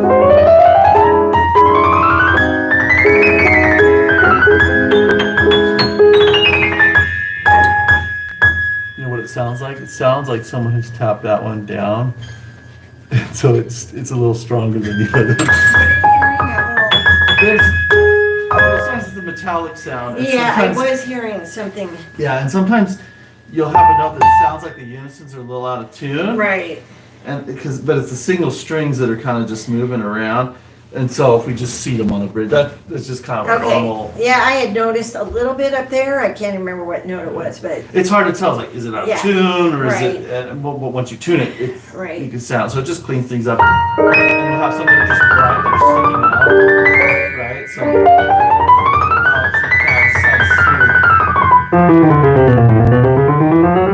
now it's same thing as what we were. It's the same principles what we were working. Not too strong or not too mellow in between. Just not there. Yes. I'm just gonna clean these up.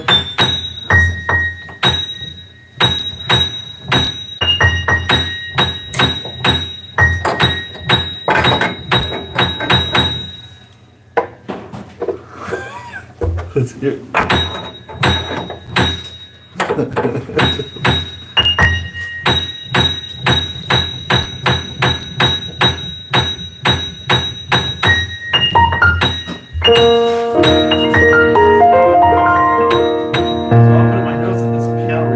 Well to seating the strings on the bridge.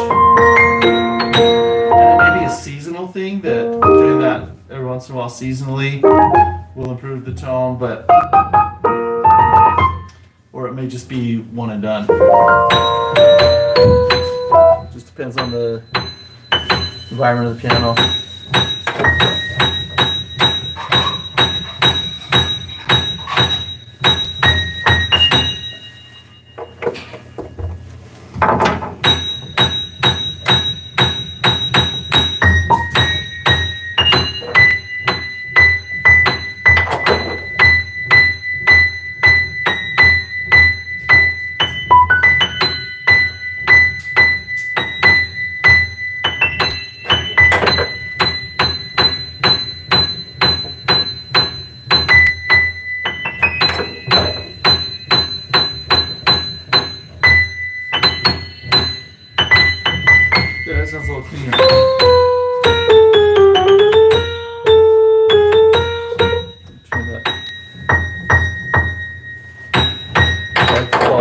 flat. I rest my case. No, it's not.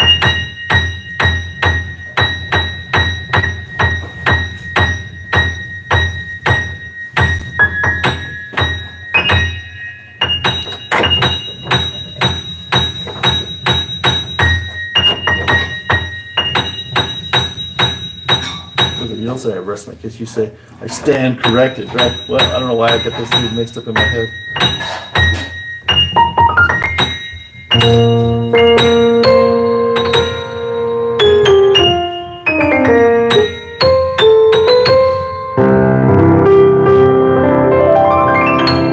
Check also.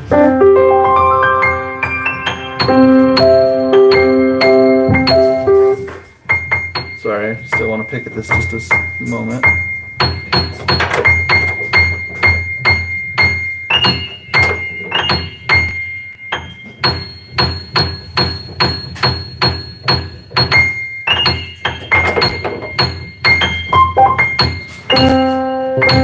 That's a little cleaner. This is someone asked me about tuning the high treble once, and I like to play them with spread octaves. That helps me tune better.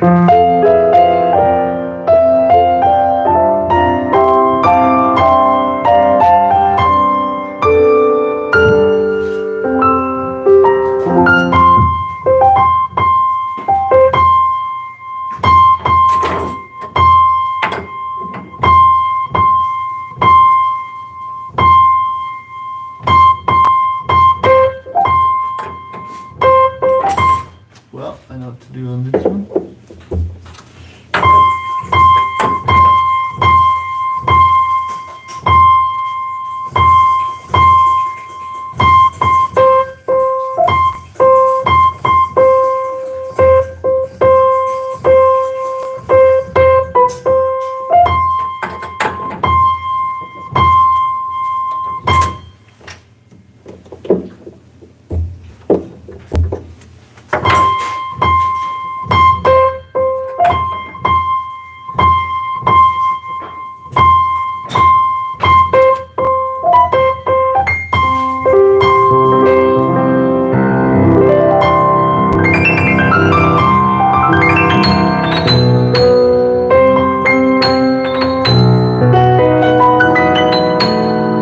Subtle improvements that we're working on, and then collectively it makes it all a lot better in the general play.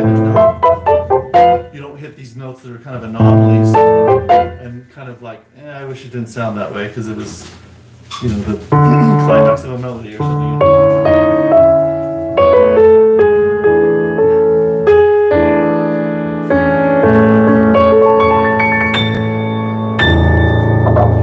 Sostenuto. The easiest way to do that on this pin is to remove the action all the way. Get back here.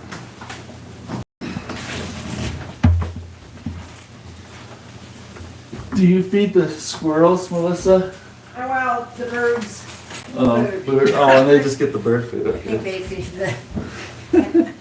I'm not a fan of the squirrels. Okay, we're gonna look at this middle pedal.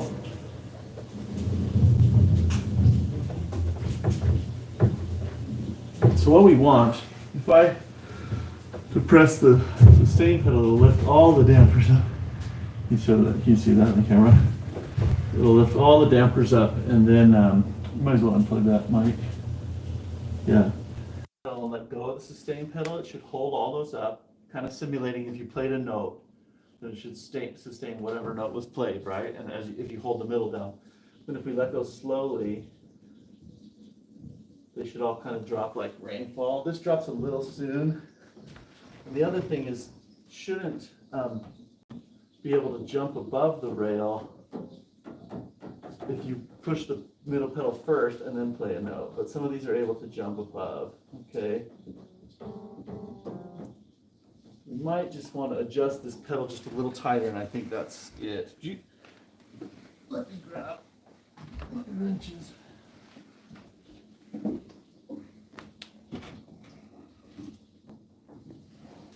Yeah, if you go under from the side, we can see the adjustment nuts there. So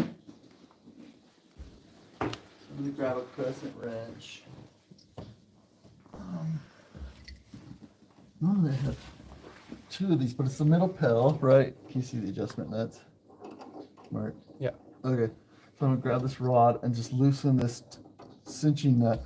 Then I'm gonna turn the upper part here up a little bit, as well as there is a stop underneath here that I'm gonna raise a little bit. Okay. And in fact, that was it's actually the upper stop now that I think about it on this one that needs to be changed so that it can swing the blade in further and rotate it a little further. That's what needs to happen actually. So we will do that. I need a capstan wrench on this piano. I don't know if you can see if you can get, look Mark, if you get up above, you can see, like you can get under there. And, oh, maybe you can't, huh? So I'm going to use capstan wrench here, and I'm going to adjust that up stop. I'm going to turn the screw in further into the wood, which will make it higher, so the pedal can depress farther, and it'll rotate the blade a little farther, okay? And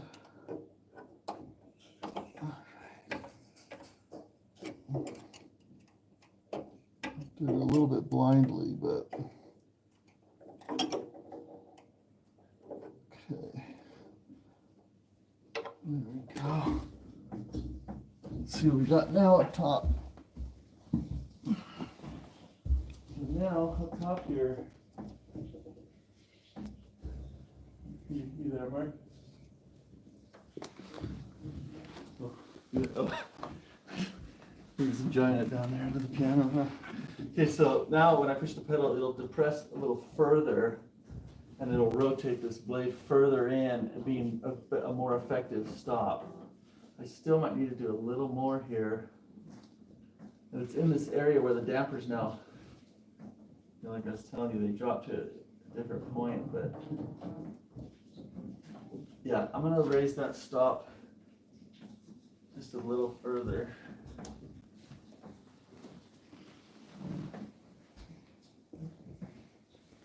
Because I don't want someone to have to push really, really hard on the middle pedal to keep other notes from jumping over that blade and sustaining when they're not supposed to. So let's see here. Oops. Turn that again.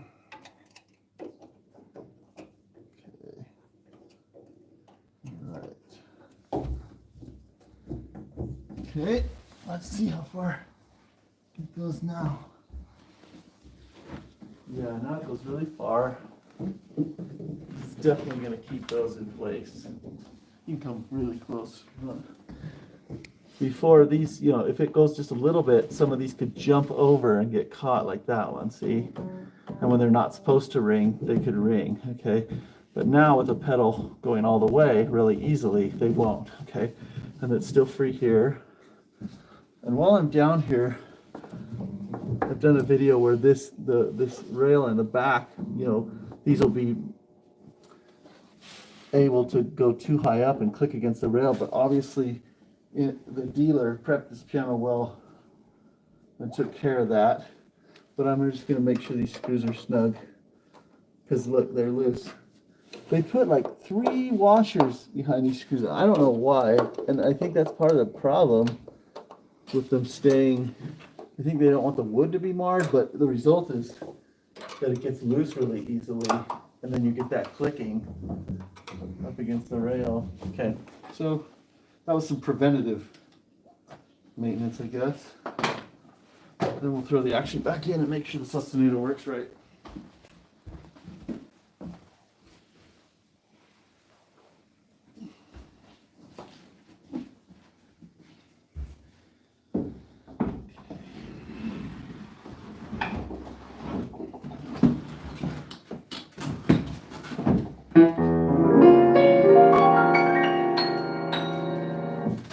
sure that those cheek blocks are where they would normally be. We're going to play a note, the chord, and hit the middle pedal.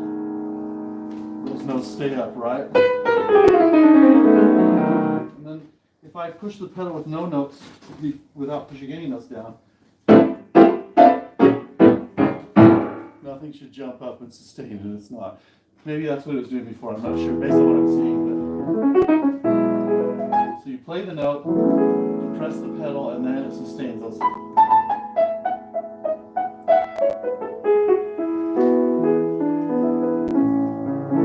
So it's kind of the pop-up pedal, right?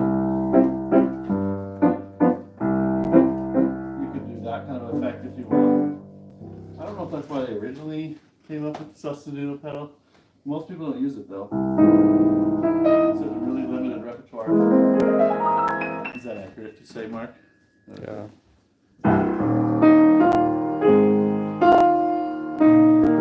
What was that F that I touched up? I'm going to touch it again.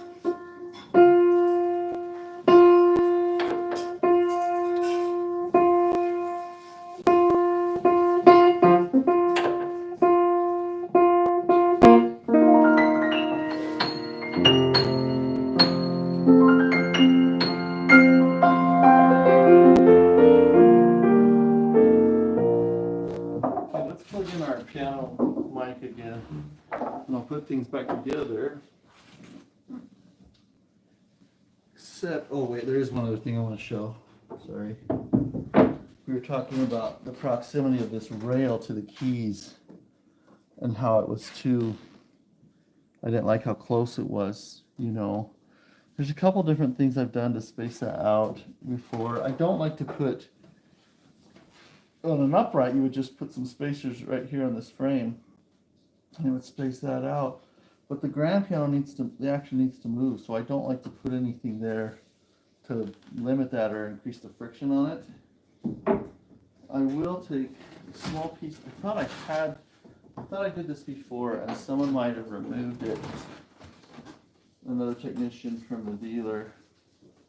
But it really needs to be there. So let's see if I can find some black something. Or dark material.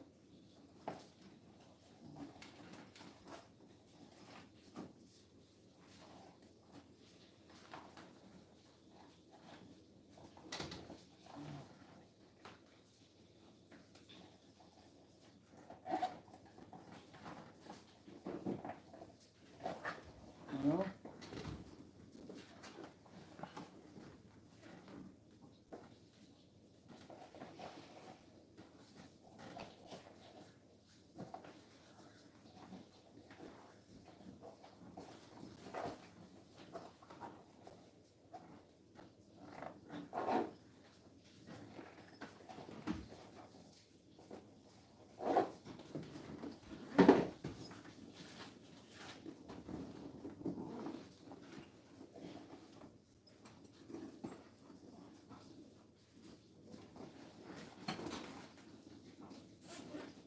Get a little bit creative, slightly creative. And I have a piece of rubber tubing, black rubber tubing in my kit that's used to cover my needle tool usually, but they always fall off so I never use them. So I'm going to, you'll notice when I put this in place, these lock together. And so the result is that the sheet lock will want to grab that and suck it in. But let me tighten and see where we're at actually. Let's just confirm that we do need to space it out. So that's tight. Let's tighten this one. Fill in the gap right here if you can between the whites. It's hard to see because it's all black. But it's the gap right in front here. As I tighten this, let's see if it gets too close. If it gets closer to the keys. I'm almost good. No, I didn't. It's fine. But when I shift the action, then it gets closer. So I think in this case, actually, I want to listen to the sound first of the treble when, if I were to move the action just back a little bit by adjusting this guide plate, or making sure, or maybe a better way to put it is adjusting the guide plate so that it doesn't creep forward anymore from its regular position, then let's see if it would sound okay.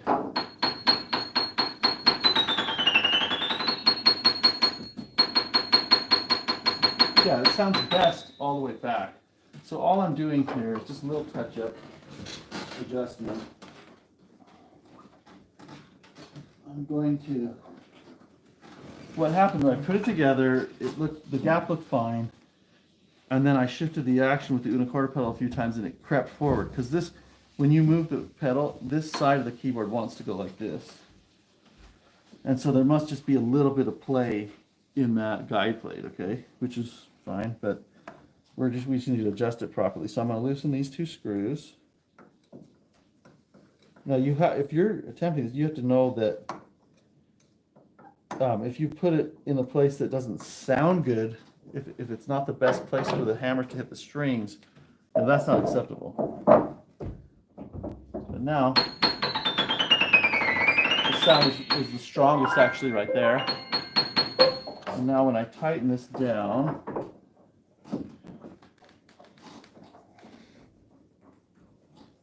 let's see here. And then I move the unicorda pedal, it doesn't get any closer. And the most narrow part is right here, but that's still plenty wide. Okay.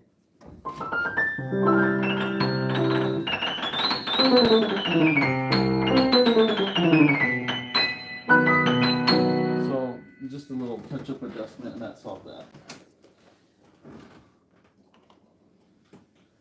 And let's see, we want to check the friction on the keys, which there's plenty. We do want to lubricate these keys. You have like 8% left. That's fine. I'll have you lubricate the keys and we'll just go ahead and cut out. But thanks for anyone who checked in here. We're just gonna, if you haven't seen that before, you'll see it again and we'll catch you next time. Okay, so